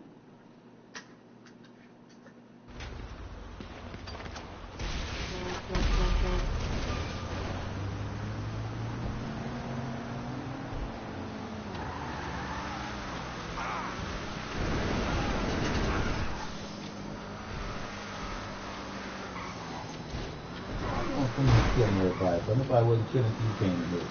That bullshit. Here in chapter 11, verse 5, and all of the firstborn of the land of Egypt shall die, from the firstborn of Pharaoh that sitteth on the throne, even unto the firstborn of the maidservants and behind the mill, and all the firstborn of the beasts. Now he had killed all the cattle and all the horses and all the sheep already, but he's ready to kill the firstborn of some more beasts. Over here, I'm trying to find it. I'm sorry, I'm being in a rush, but they told me that I didn't have the time left. But here in chapter 13 or chapter 14, verse 9, it said here that in the previous chapter he killed all the beasts, but in verse 9 it says that the Egyptians pursued after them. This is chapter 14, verse 9. Check it. Chapter 14, verse 9, after he wiped out all the beasts of the field, chapter 14, verse 9 says that the Egyptians pursued after them all the horses and chariots of Pharaoh and his horsemen and his army, and overtook them encamping by the sea. Now wait a minute. Contradiction. First he wiped out all of the cattle. Then he wiped out all the firstborn of all the animals. Now he's riding horses.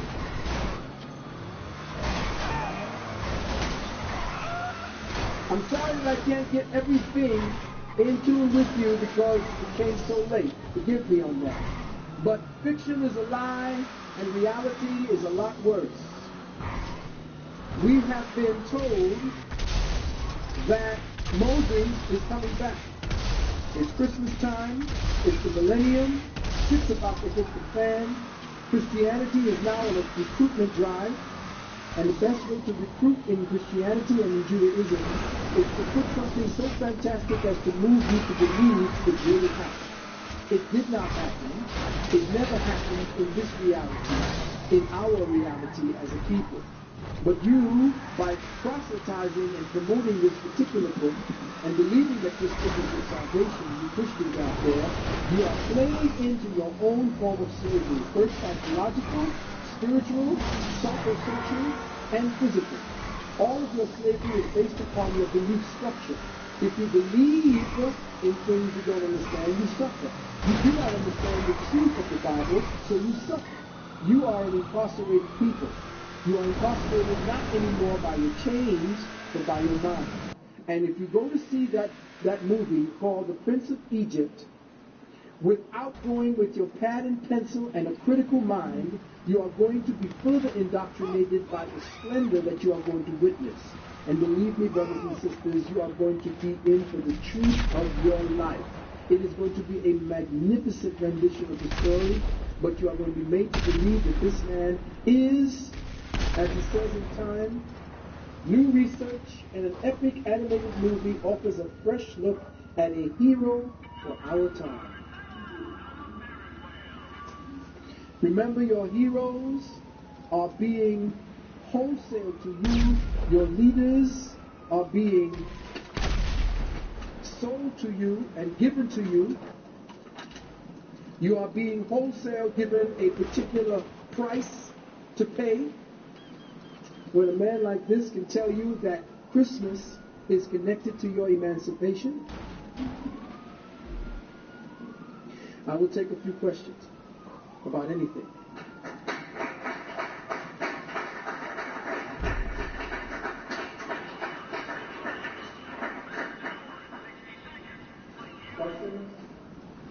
Yes.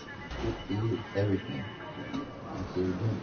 It is everything. I spoke about the AIDS conference. You have flyers? In you. To know what Okay, it we'll do that in is. the afternoon. Indeed. Yes. The love for you. Unconditional. Well, the firstborn are the elementals. Remember we talked about the condensing of the periodic table? The elements that are coalescing into the respective atomic structures. And how these atomic structures, their density, their weight, the distance from the electron and neutron, the distance from the molecule, from the atom itself, gives its density or its personality. And how they coalesce and find each other's orbits creates condensing that becomes the firstborn of matter. I know it sounds a little bit out there, but just think about how the dew becomes rain, and then rain as it falls, as the night comes, the dew collects on that which is vapor, water vapor, collects underneath as water. The same process that creates water from water vapor to rain goes back into water vapor and steam again. And then when you condense those molecules even further, you get from water to ice. That same process is the way condensation of those elementals into physical form. You are a condensation and a compilation of certain atomic personalities that coalesce to become man. In your case, woman.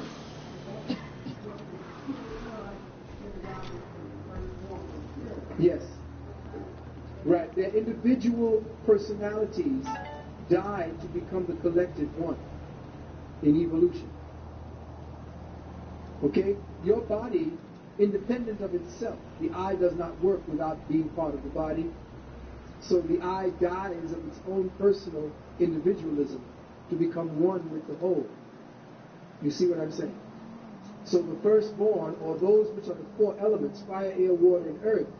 The fire, air, water, and earth are the W-O-R-D of God made flesh. You say in the beginning of the Word, and the Word was with God. So when you say fire, air, water, and earth, these four elements are conscious as themselves.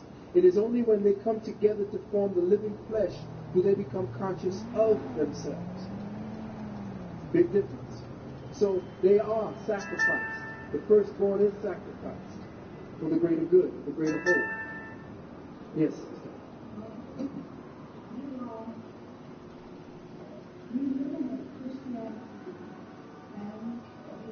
Mm-hmm.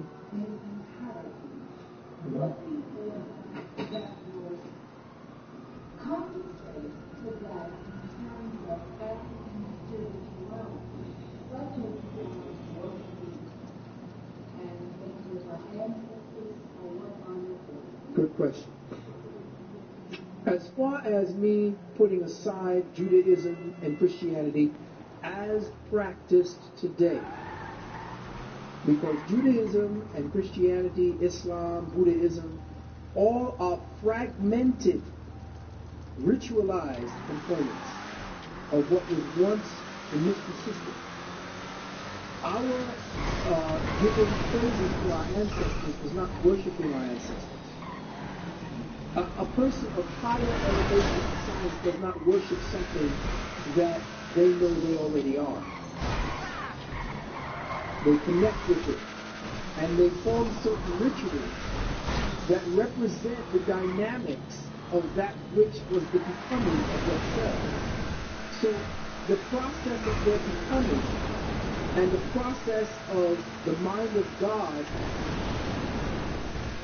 involving itself and meditating upon that involved self. The process then becomes, in an external form, a ritual that we do. So all ritual of melanated people is basically the the ritual of how the mind of God contemplated on itself to create itself. And we go through dance, we go through song, and dance and song essentially is action and the word. And the word was God, and the word was with God. It is dynamic, it is prolific, it is also cold, it is also enjoying. So all of the rituals that we did as melanated peoples were to emulate what we knew intrinsically to be our own historicity from the beginning, if that word means, and then how we have sojourned through matter to spiritualize it. And all of the pain and suffering we feel is basically how God feels while experiencing the birthing of its own knowledge of self. It's the same way that Adam got his ass kicked out. Because there are two different trees. There's the tree of life and there's the tree of knowledge of good and evil. The tree of life simply is. But it wasn't until they ate from the tree of knowledge of good and evil that this should happen.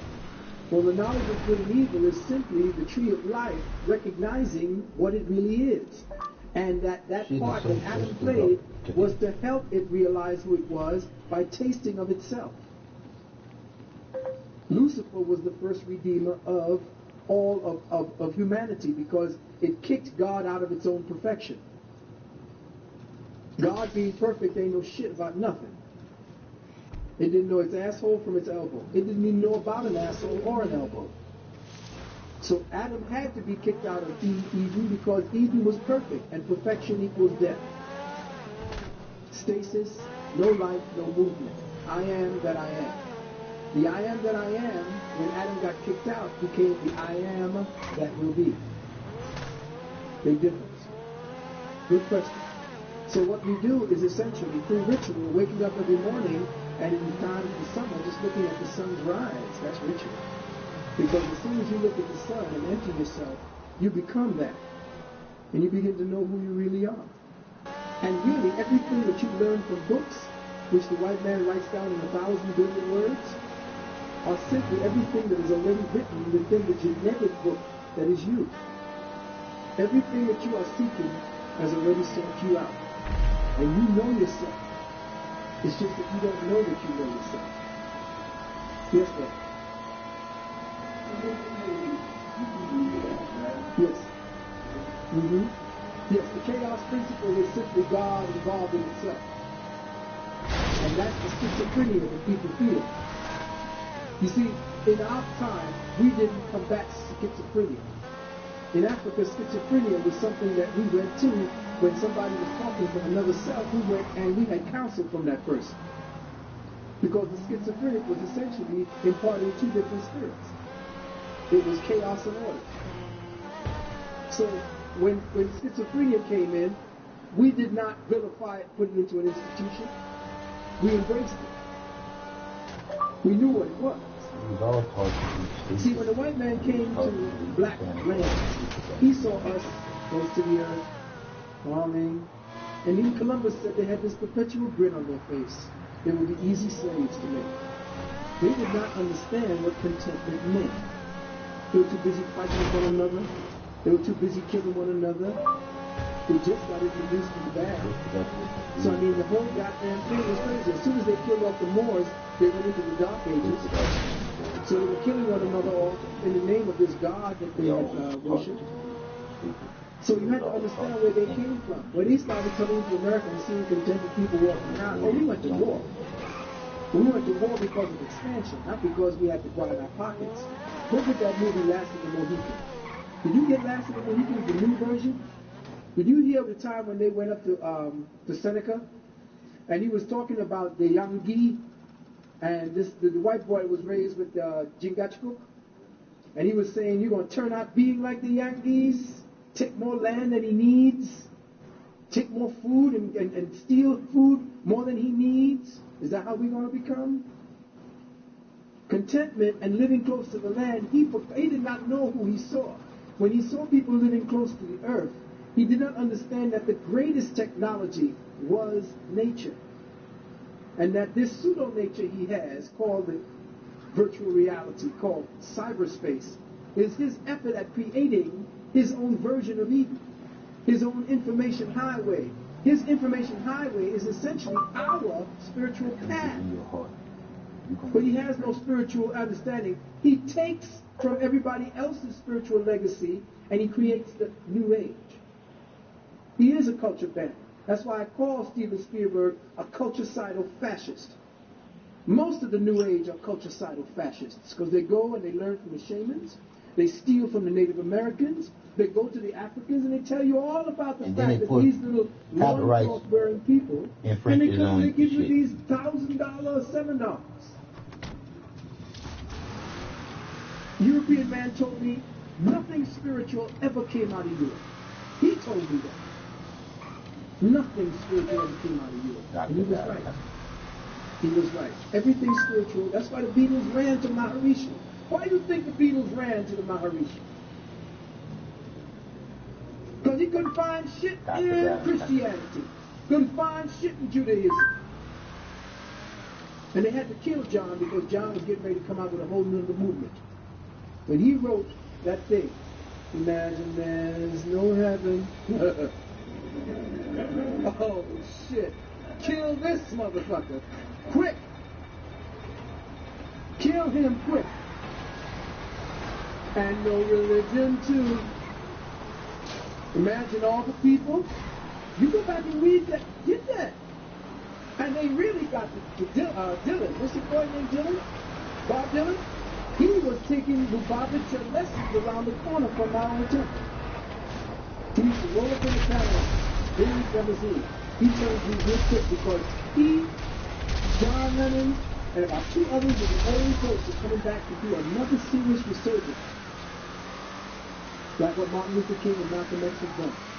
And they were about to come back for the girl hunger. And it was guess who that got the John into that?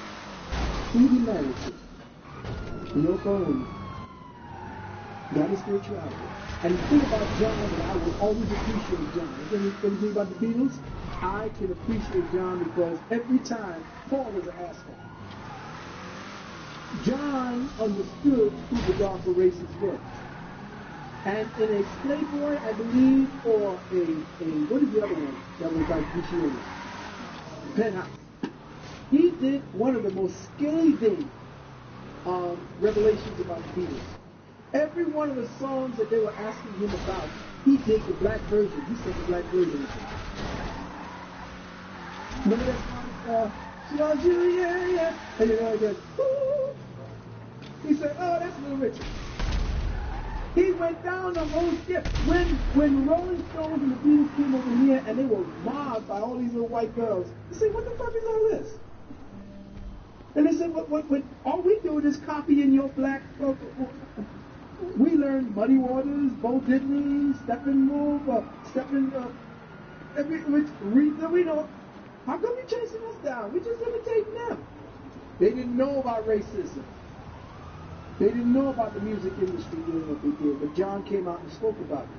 John and his music, when he dropped that whole shit about Imagine, go back and listen to Imagine, and you see why he was killed. Go ahead, next question. Yes, sir. You get the two. Yes, sir. Mm-hmm. Mm-hmm. Mm-hmm. My take exactly, because all my students here in metaphysics said that I said the same thing. Satan was actually the planet Saturn. And if you understand astrology, Saturn is the planet of life lessons. You don't do the shit you're supposed to do, you will pay, you will suffer. So Saturn and Satan are the same. So Satan is your life lesson. He is your taskmaster. You fuck up, you pay. Metaphysically, there is no materialized embodiment of Satan, except maybe the Pope.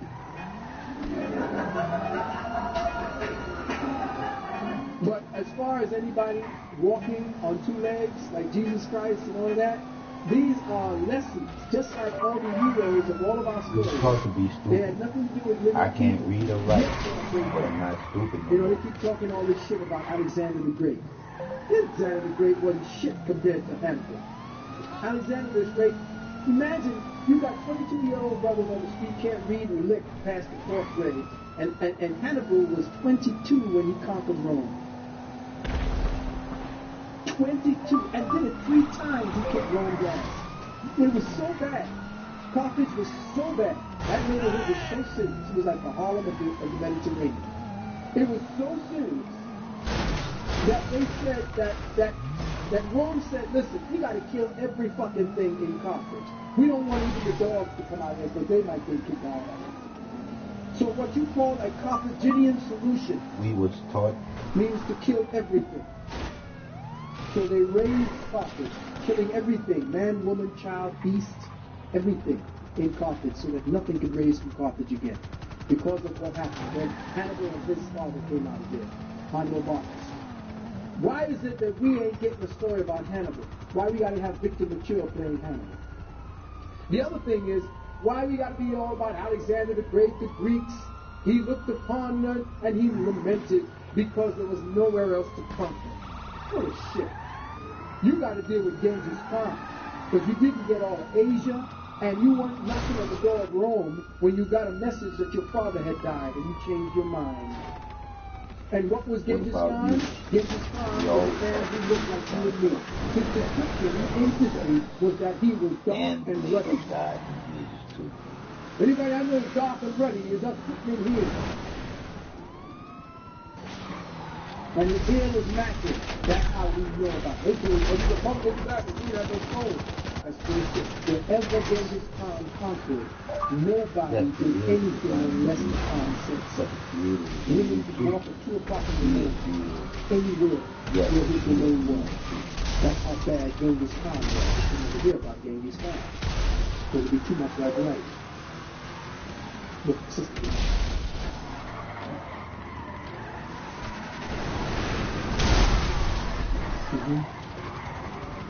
Yes, we already know. You don't even really need it. I'm just having fun. Yes. Yes.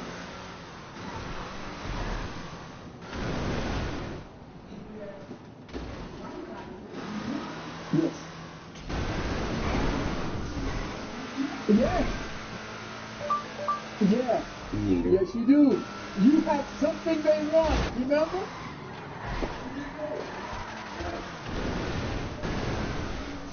Yes. Very good. Because you got a serious attitude. Good. Very good.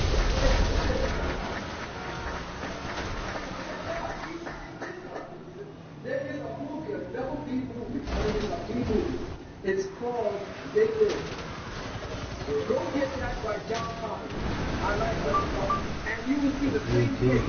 What's the thing? The truth is the truth. In you, for you to know, people lie, and the numbers don't. All the numbers add up to the number 1.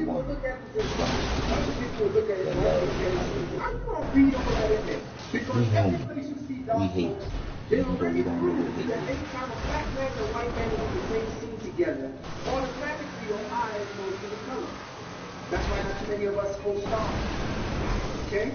So what happens now is, you have to remember that whenever Roddy Piper gets in with this gun and starts to kick in his ass to get him to put these black glasses on so he can see what's going on around him.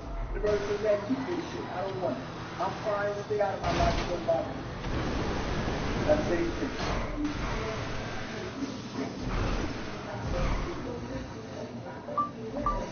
Are human, living out a human journey.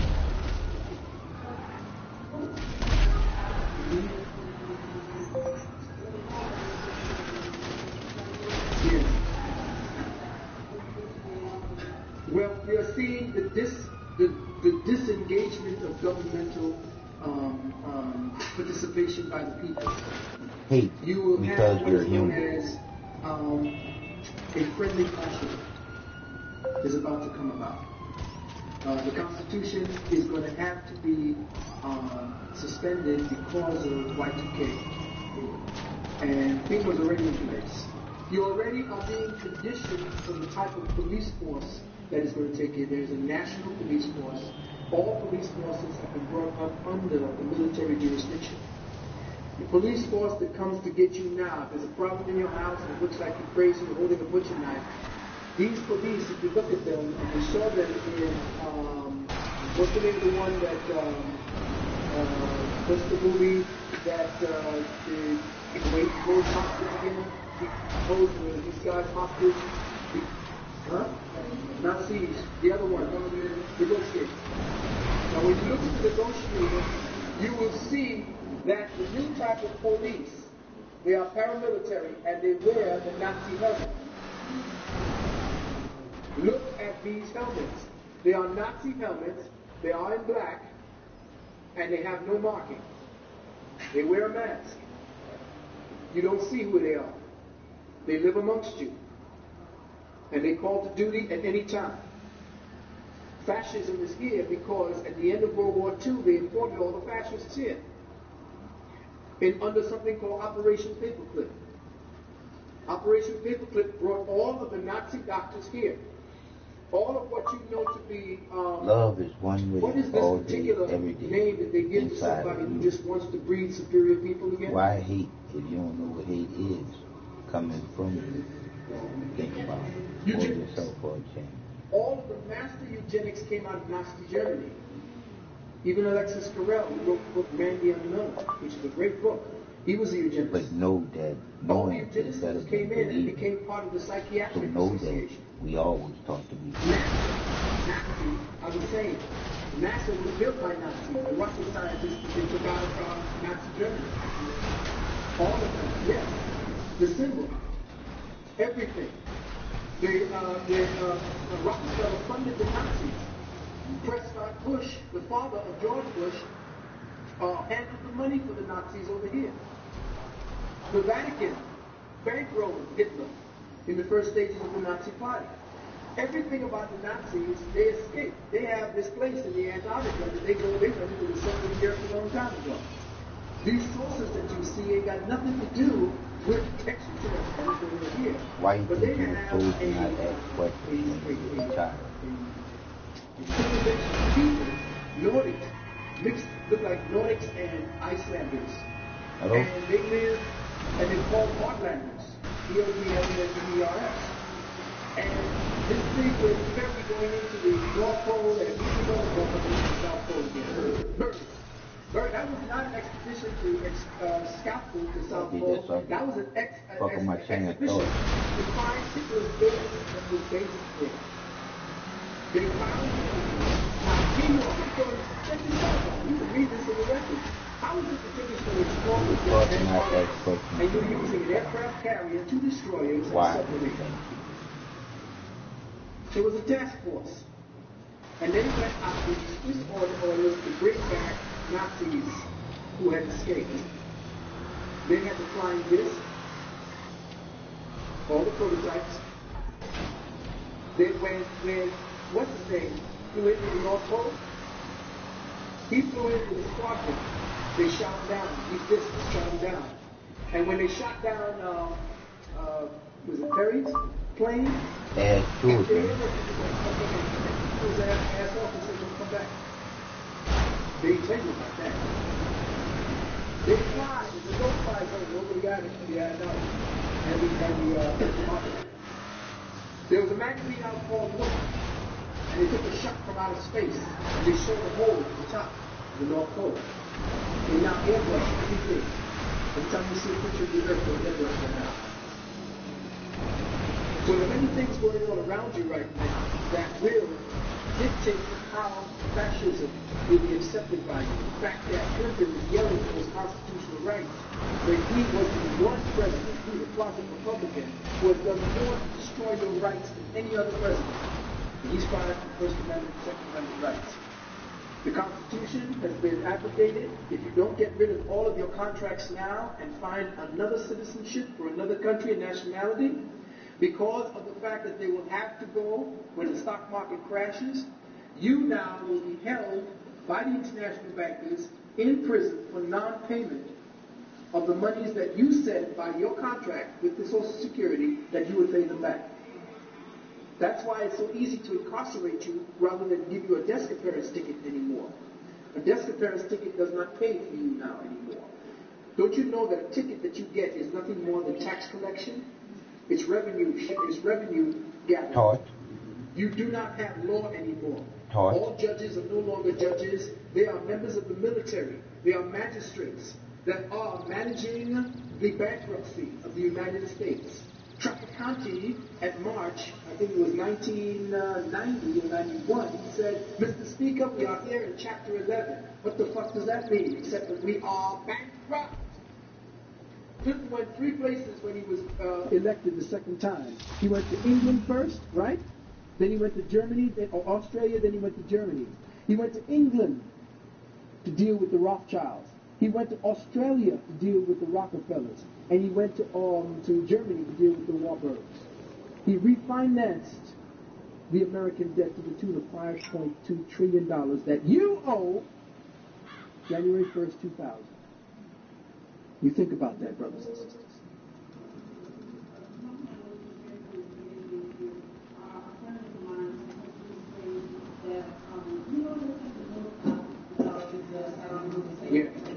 Yeah, fight. One of the things is that when they were waiting, what happened to the develop? Because something with the whole they do, that's the reason why they keep on. Right. That's the reason why they keep on. Because they were part of this operation, the bomb.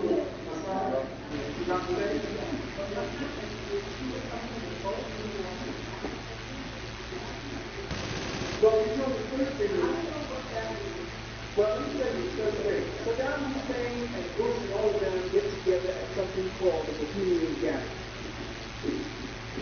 They're all friends. Well, you have to remember that when you are a leader of a country, you take an oath. You're a Mason. Okay? And you can't kill another Mason. You can bomb the hell out of all the people who are the thousand-headed ass. They don't do shit. You have to make decisions. If too many people are eating and there's not enough food, you got to kill them all. Murder and wholesale killing, genocide is part of what's necessary to be a leader today. Because there are too many of us. Now, Africa is going to be depopulated purposely. We saw that in Rwanda, where they were taking bulldozers and putting you into dump trucks and dumping you at 10 and 150,000. Fueling old rivalries, implanting people, putting in chips and all kinds of shit for vaccinations. This coming Saturday, next Saturday, we will be talking about AIDS.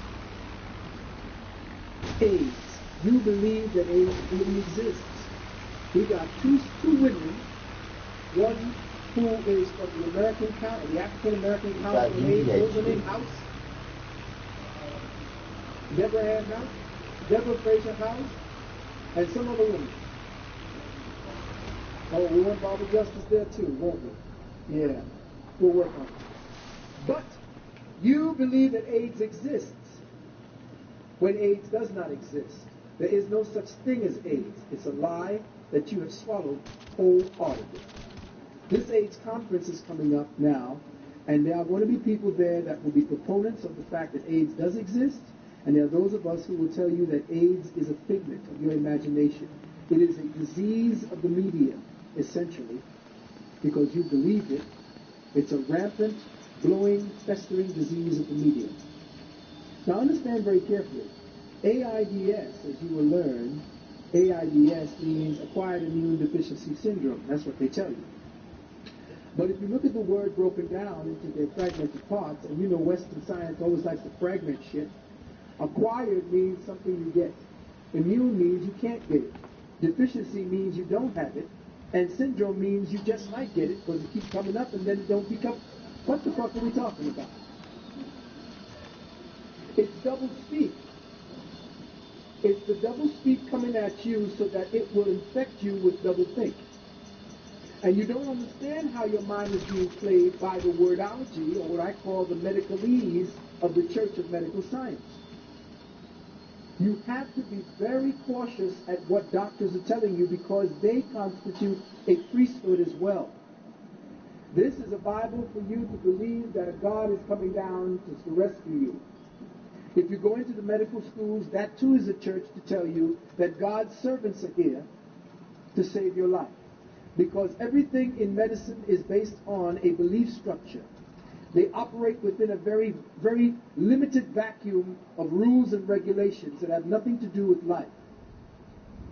But I will say this to you, ladies and gentlemen, that because of the fact that I did come somewhat late, forgive me again on that, I intend to pick up on the second half of Exodus while putting you into the next half of whatever book that we're going to study on the next lecture series. But I know I've given you enough basically for you to go into what it is that's being said here on this video. And again, my beloved brothers who are here taking part in this, these brothers here, first of all, you got to give hands to these brothers who are sitting around. Let's hear it for Glass City.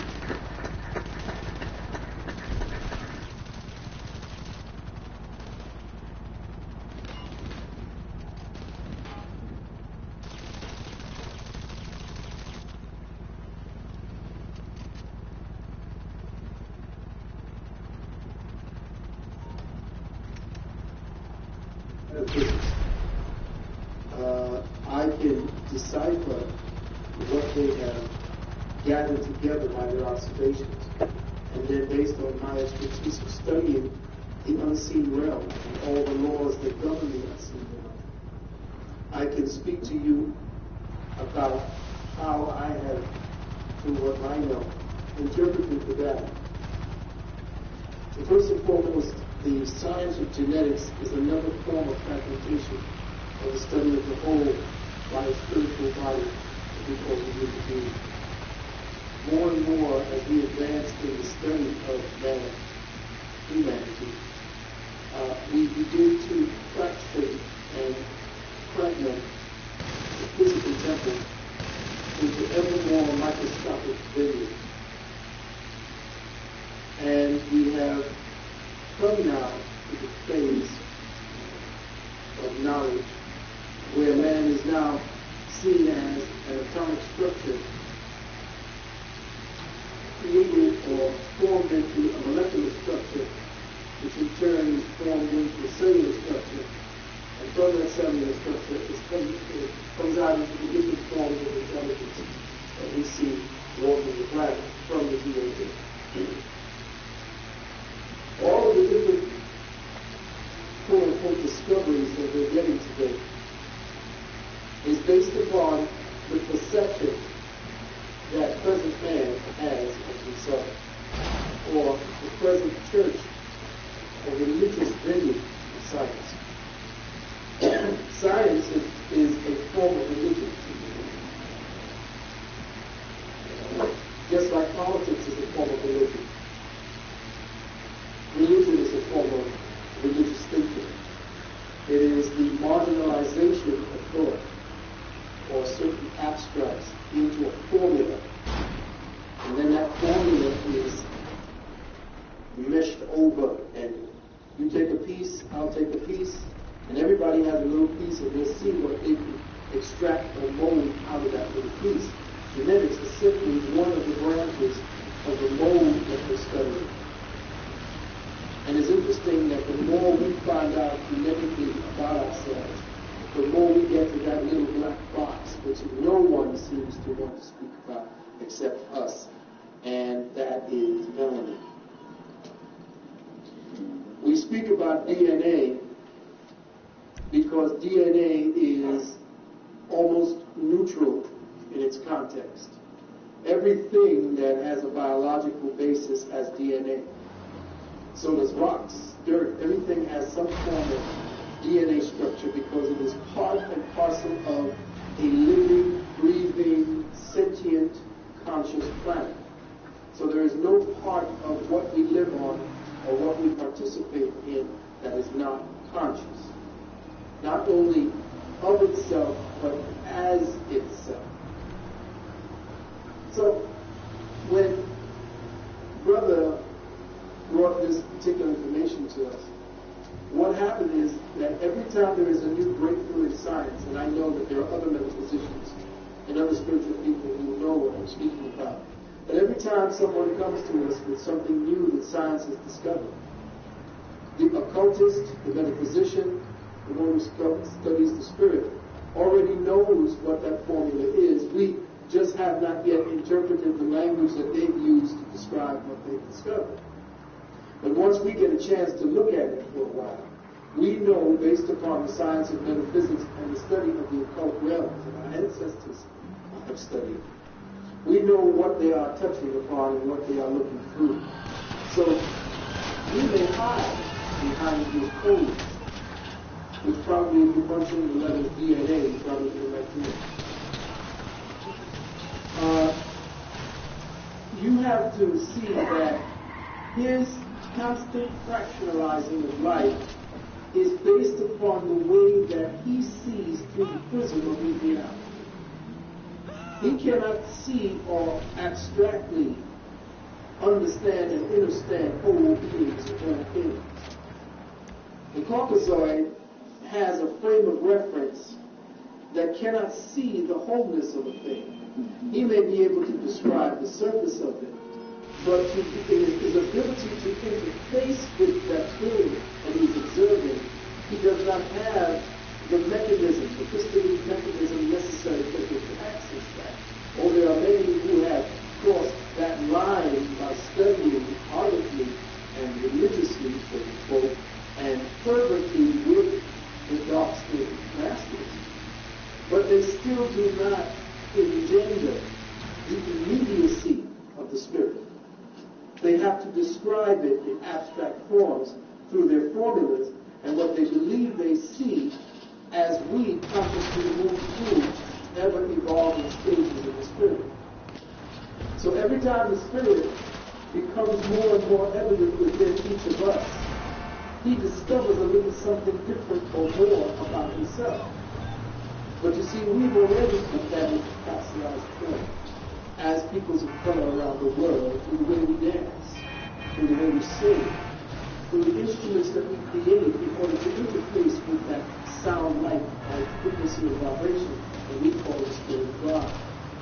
And I'm doing all of this before we condense into the particulars, because once we do the particulars, we're getting into the white part. And what I want to do now is to set the groundwork for how we must see and interface with the information.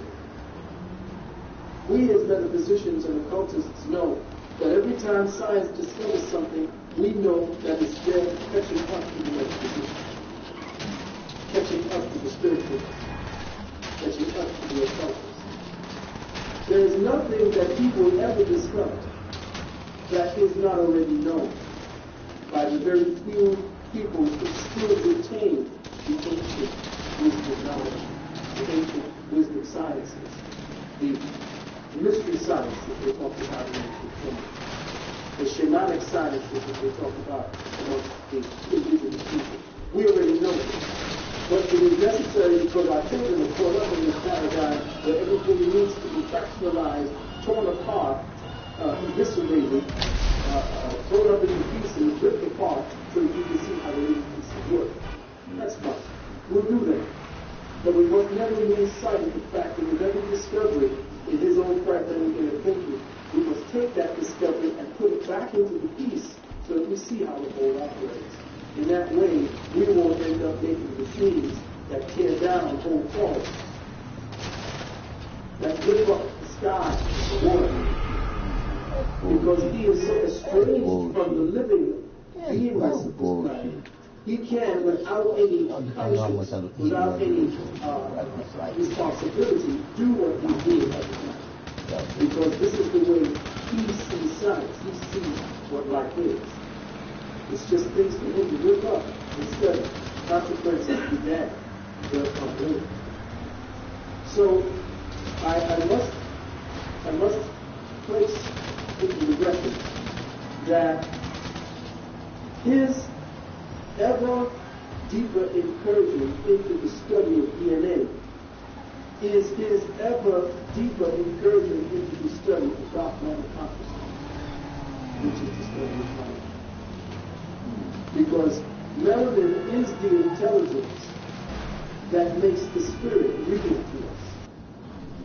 It is the aspect of spirit that weaves the intent and the will of the Creator into something that we can perceive something that we interface with through time and space, something that we could say this is this and that is that.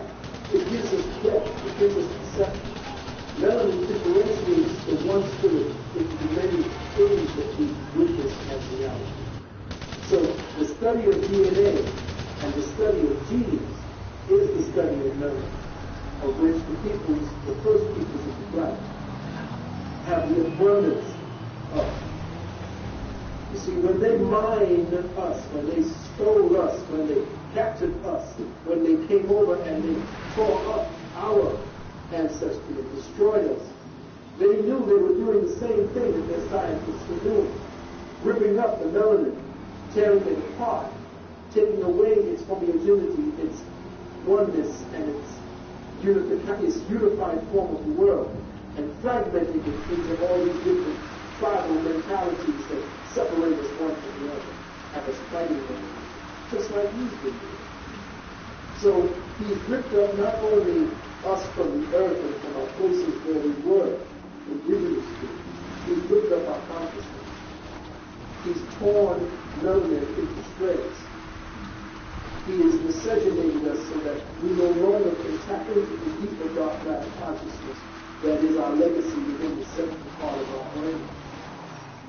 So when you have that richer part of ourselves being torn apart, he attacks melanin through the food he puts into our communities. He attacks our DNA genius and what is to come, how we may lead the planet back into its righteous trajectory towards the consciousness, the creative consciousness. He tears that up with the food that we eat, the juices, the kinds of things he puts into our community. The air we breathe with the chemtrails you can see on a clear day, where clouds that don't look like clouds are above, with planes spewing poisons like barium and aluminum and genetic material that's supposed to be entrained within your lung tissue to change and mutate you. He is destroying the ability of your melanin to interface with the dark matter consciousness called Eta Carina, and is heading in this direction as we speak today. The black God or the dark God that was talked about in Amos, in your Bible. Because they said God is not the light, God is the darkness. They said the darkness was existence, and from the darkness came the light. Well, the darkness is returning, and it's making all the scientists afraid because it's about to give forth with a burst of light. Phosphine genius is about to burst forward. And they say that once it happens, the skies of our solar system, our galaxy, will not see any blackness for a period of 7 days. Now, these are written in the holy books, but these books were not holy books for us to bow down and worship to. These books were there for us to study as books of science set down by our ancestors, who spoke about melanin in the Bible, or what became the Bible that we read today, what became the Quran we read today, the Sefer Yetzirah, the Kabbalah. All of these different books that we read today have to do with the return of the darkness, which is the eternal rule, the triple black mother. And right now, it's returning. But you see, our melanin, the genius, the DNA that we're about to speak about, is fragmented. So I'm going to try, I'm going to attempt to put together certain things, and which is what I've done. When you asked me what it is that you wanted to speak about the 6-strand DNA theory, the series, the 6-strand DNA, the 6th day, I'm going to explain what that means, and the 9-strand DNA series. That has metaphysical ramifications way beyond what their science is revealing to them, or what their own contained mentality will allow them to understand. And this is where the metaphysician has to step in. And this is why Dr. Oyibo is not only so essential to the next phase of consciousness on this planet, but why he is feared by the present structure, the present church of Western scientific thought. So, in listening to what it is that you wanted to speak about in here is global distribution of the DNA series. This is nothing new. This was already known by most of the scientists because there are books written by the early medical scientists who went to study African peoples, who went to study indigenous peoples to the land south of the equator where people are darker and more richly melanated. And they wrote a series of medical books attesting to the difference between melanated peoples and white peoples, to the point where their apothecaries and their pharmacies created drugs differently because they had a specifically specialized effect on melanated peoples as opposed to white people. For instance, white peoples have more metal in their medicines than black people can tolerate. So they made most of their medicines so that they could not interface. They had to put more metal into them because the Caucasoid is so deficient of iron. Whereas peoples of color have a rich uplaying of dark iron. That's why you get your dark, black, rich, melanated color is because of the fact that your face and your body has laid up iron in it. But you see, the problem is you are like the earth without the plants and the soil and the flowers that grow from it. In other words, back in the days, when you had a dark, rich, black earth color, you gave off a greenish, bluish hue. Like you can go today to Senegal and watch little brothers and sisters stand in that sun, and they are so black they shine blue. But people don't know what the secret to that kind of melanin means. And it means that there are times when our people moving through consciousness as the true earth people, that at times when we were in the sun or when we would think a certain emotional thought, one of the chakras would tell us immediately where your thoughts were focused, and you would vibrate that particular color in accordance with your emotion. That's because you were in tune and your melanin was not disjointed and fragmented. It was connected directly to the interlacing conduits that connected directly to your nervous system.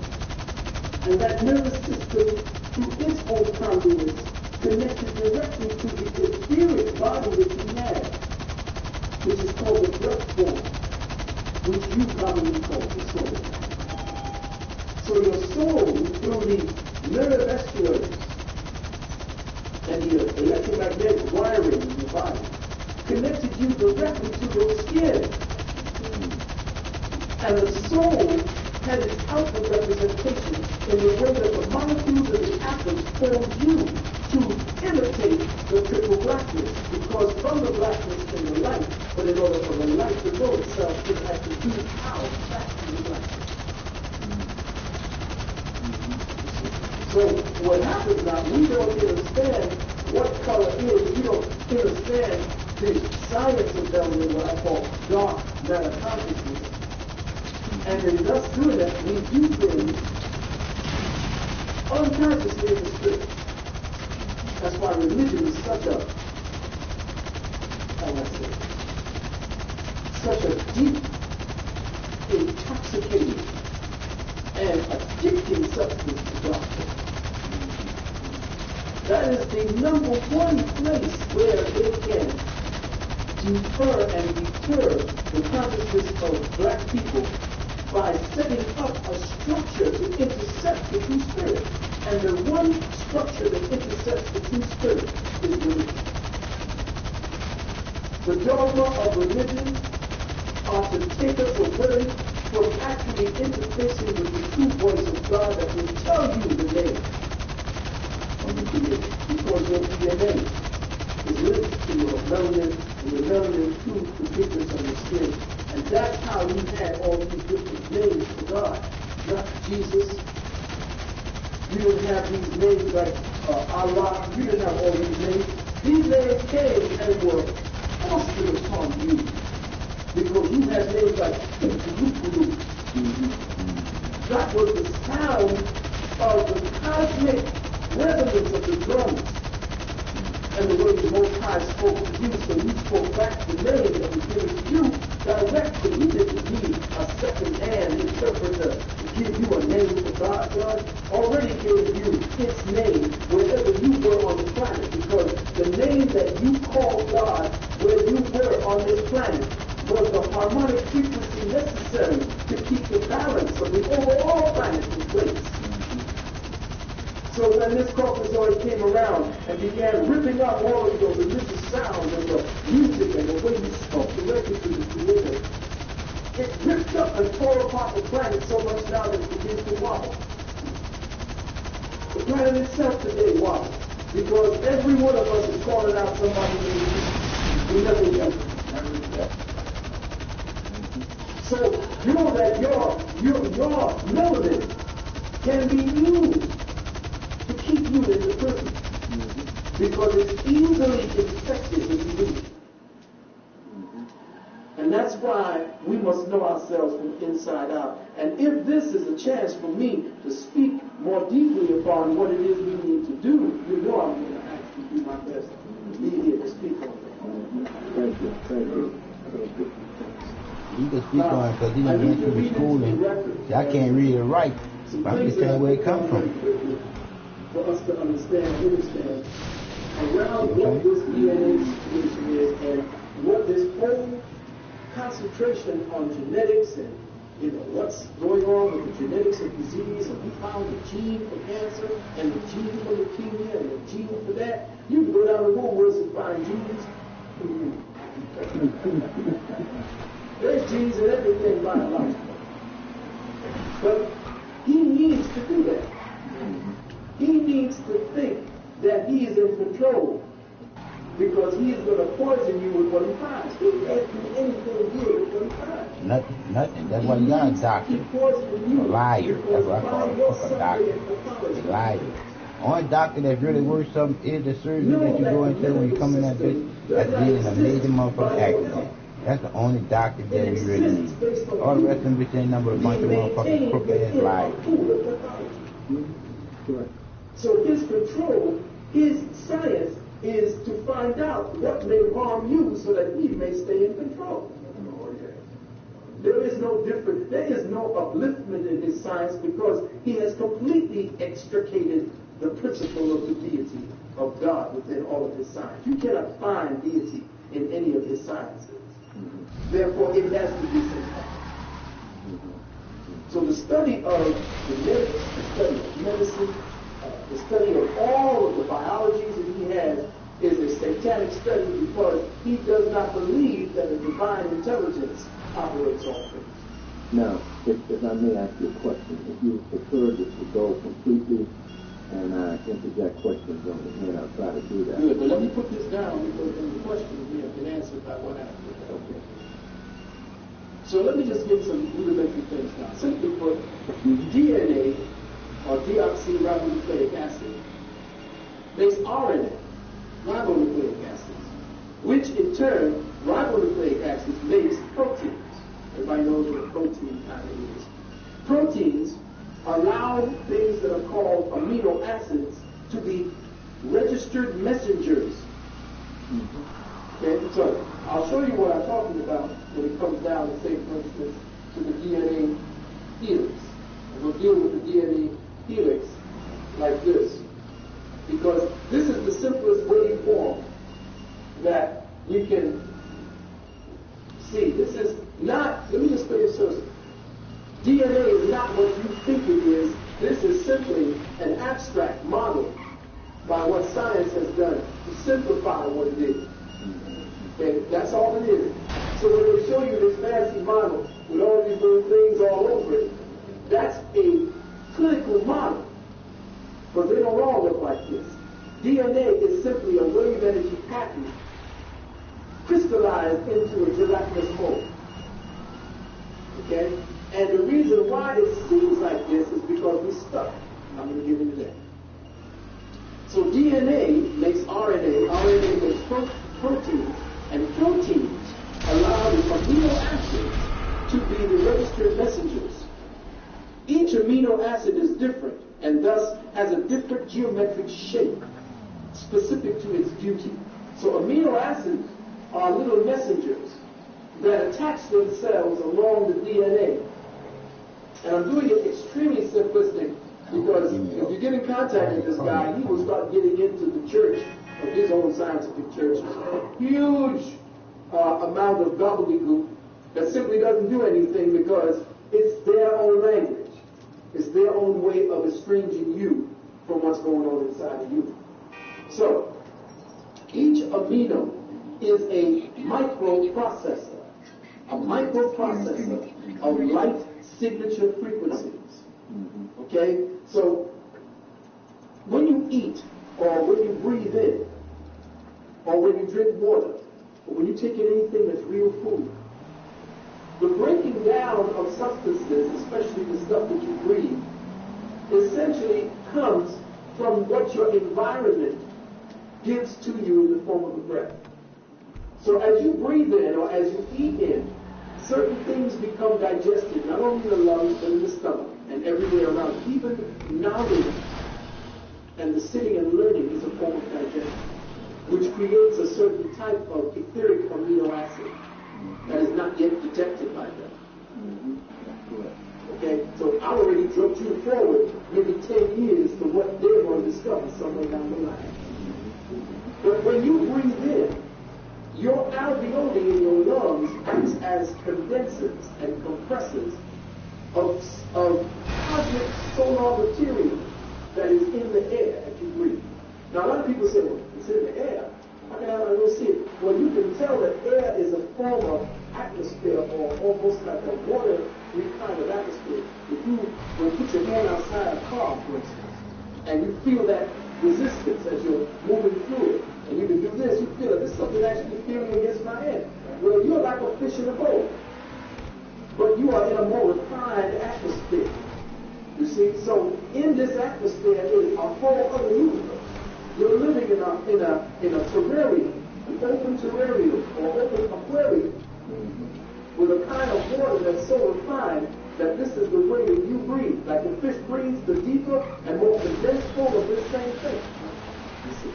So when you breathe in what are called etheric materials, solar materials, that condense to become your etheric amino acids. But the food is a denser form of the same thing. So as you break down food, you break down food that essentially has signatures within them.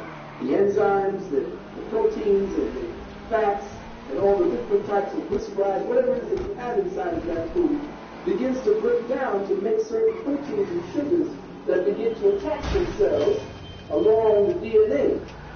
Now this DNA has these little signatures here because through your body every day, through your body, there are waveforms, light waveforms, that are constantly bombarding through your body, more refined, giving you information. And that information that's coming from the outside in the form of light and in the form of your emotions and in the form of your thought processes and the form of your electromagnetic energies in your nerves are passing through the DNA as well. Okay.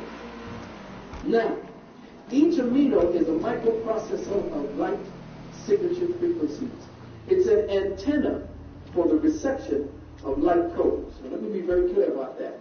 Light codes are essentially coming from the sun, but it's also coming from all of what you call stars. Coming from constellations, the 12, of course, you know, being the zodiac. Each zodiac has a specific space wherein this world spins. There are 12 of them around us, and we're inside of that. And everywhere we go, we are positioned in different areas as we travel around this and the sun itself. So we're inside this light fixture. Just like this light is beaming on me, that would be Aquarius. One behind me would be Leo, or all of these. So we're inside of these 12 light fixtures. And behind them, there are 12 or 200 more. So we're getting all these refined form of lights. These coming together and interfacing with one another constitute the light codes that hit us finally. Okay? And as the light is hitting us, we're breathing in the residuals of those light particles that are given off. And we're getting information messages.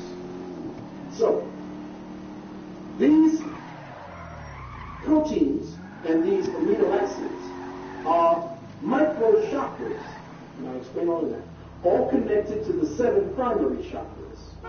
Each microprocessor amino has a code combination. Each has a 3-letter code.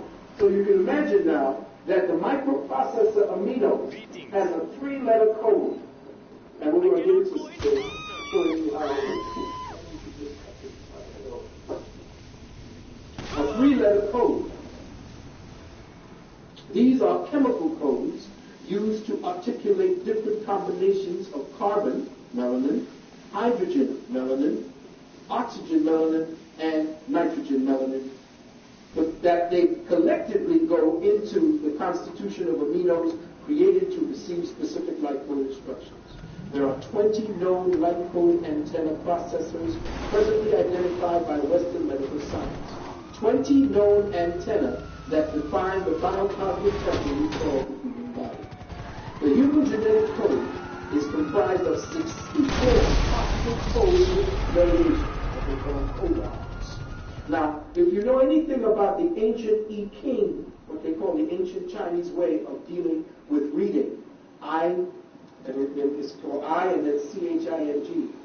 There are 64 different combinations that you could throw of the coins that they give to you.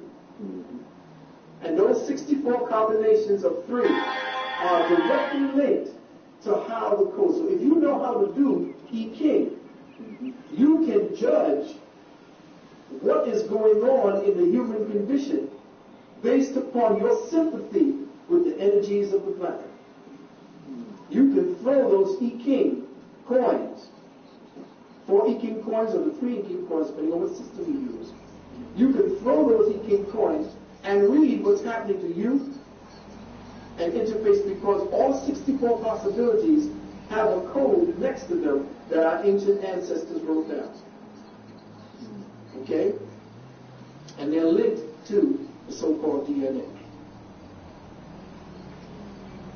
Now, the human genetic code is comprised of 64 possible code variations.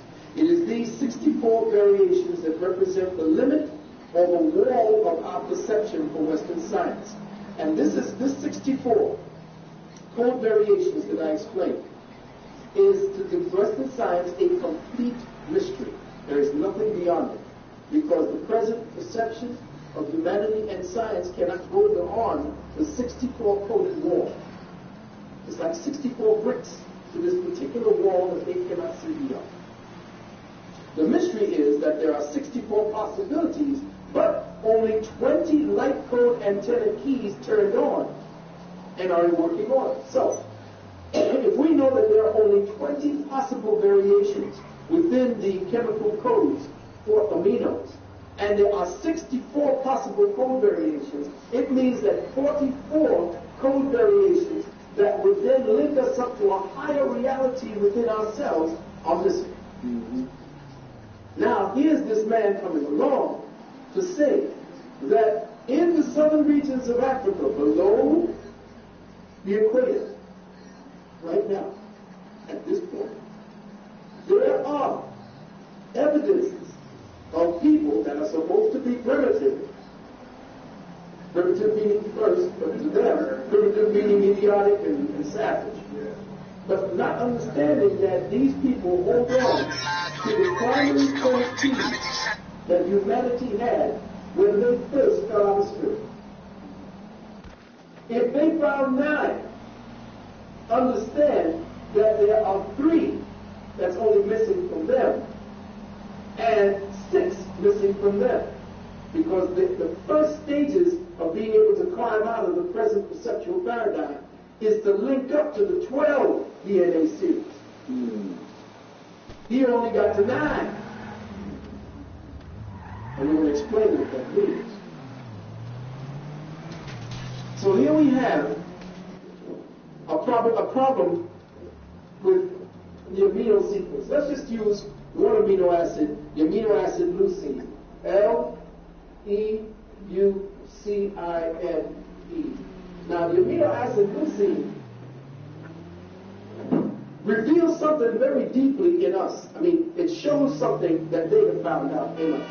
And it shows something that we as metaphysicians have been trying to tell people for a long time, the occultists, the shamans, we tell people, we are locked down. We can't see beyond the present perception because we have refused to release it. And religion is that lock because it does not explain the spirit. It tells you to believe. But when you believe, it means that you have surrendered your critical thinking and your reasoning mind to accept something based upon what somebody else has said, not first-hand experience. Here's the problem. This society, Western society, is not based in first-hand experiences. Western society is based on vicarious experiences, which means we go to movies, TVs, we go to different shows to see other people enjoy first-hand experiences with us. So a second-hand experience does not allow for certain parts of our bodies to develop. It does not allow for certain consciousness, cellular consciousness to be awakened. Because when you take away first-hand experience, you take away the soul's ability to interface with the moment on an organic level, and thus traps the spirit or the soul in a paradigm always looking for itself, which is a first-hand experience with itself. So now you have a creature who is living completely by vicarious experiences. Okay, go to church, come to the preacher will strike up the band, the band's music tells you sing these songs trigger a vicarious experience in you. You now, based on the programming, are told that Jesus is doing that to you, but you're doing it to yourself. And you've accepted the programming that somebody is doing this for you. I'm feeling Jesus, because why? The preacher says that feeling that you're feeling while you're in this place is Jesus. But you don't understand that he is using your own spirituality, your own inheritance of the Spirit, and spending your inheritance by keeping you high on ignorance. So understand now that what I'm trying to say is that at this present time, the present amino acid structure that science is studying is simply based upon a vehicle that is stuck in its own ignorance. As soon as you awaken this vehicle, this entity creature, all of these codes will change.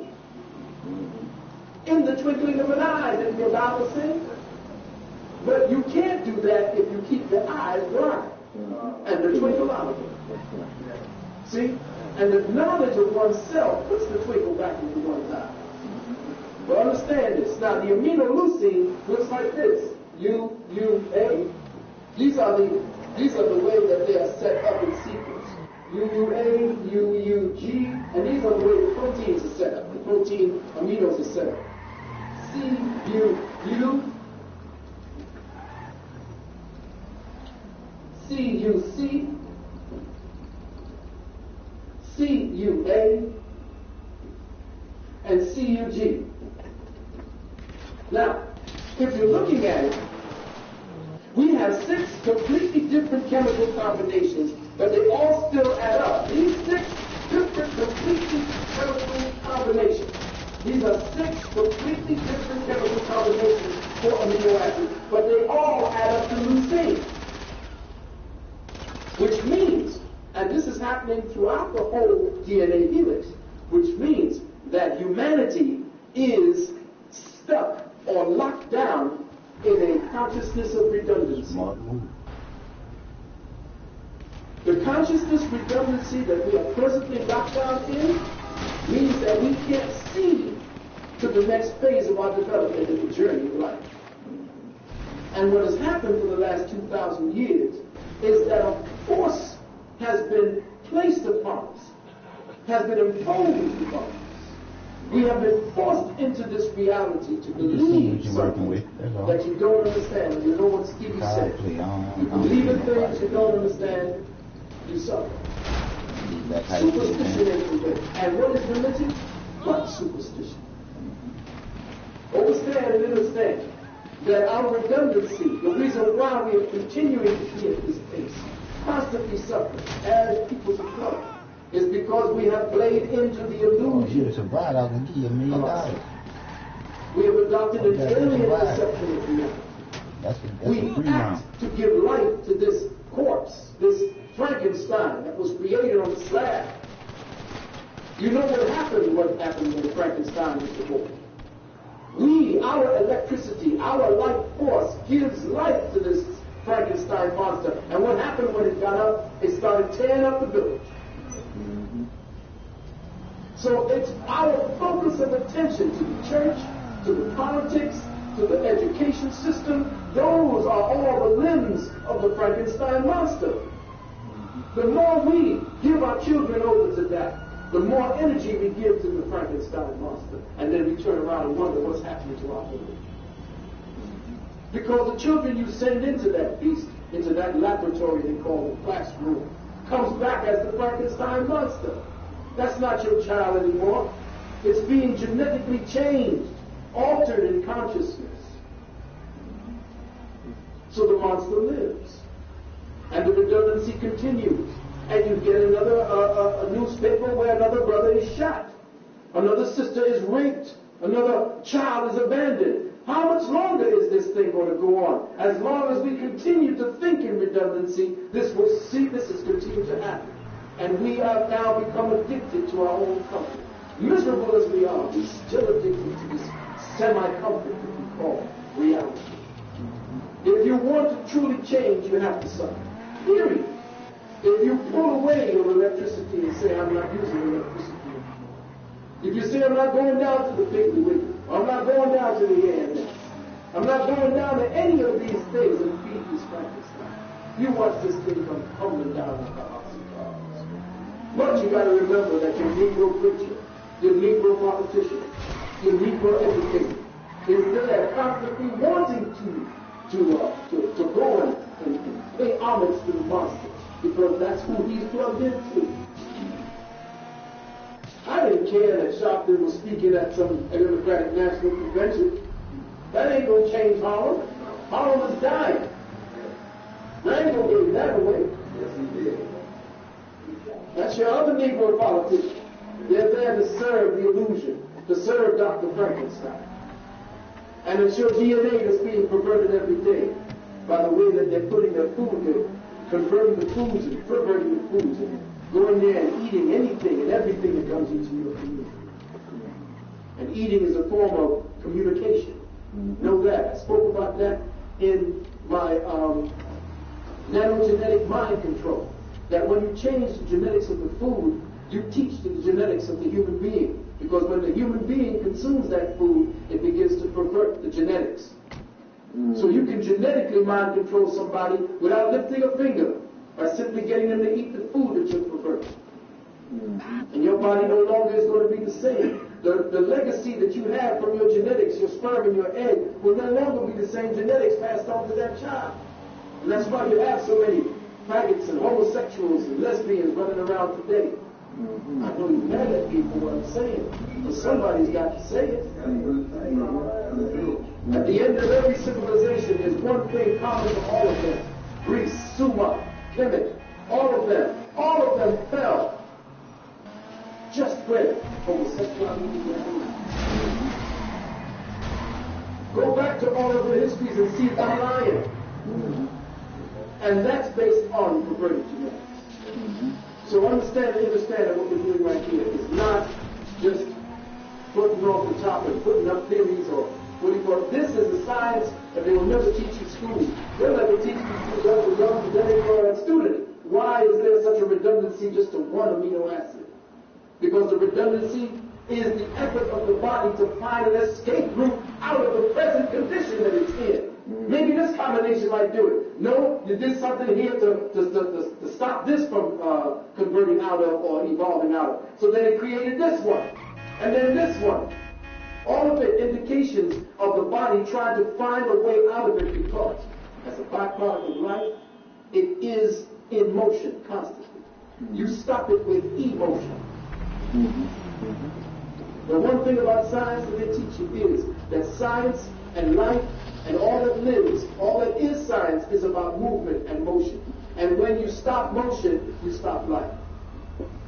The motion is also seen in your thinking process. Thought creates motion. Because every time you think, you create an atom. That's why the boy sounds emotional. Every time you think, you create an atom. See, they don't give you that in school. Because they, as a child of the Creator, it means that you are a creator. And as a creator, the first thing created, as you will see by that genius, Dr. Oyevo, was the atom.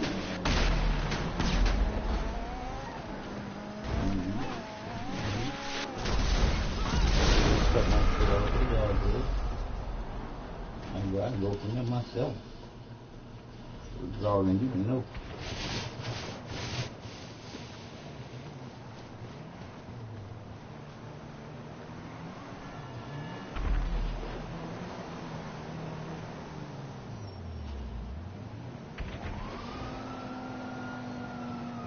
I just did that to see if we were going to stay in that car or if we were going to get out. Y'all like shooting people, y'all didn't know y'all coming. I'm going to see you call the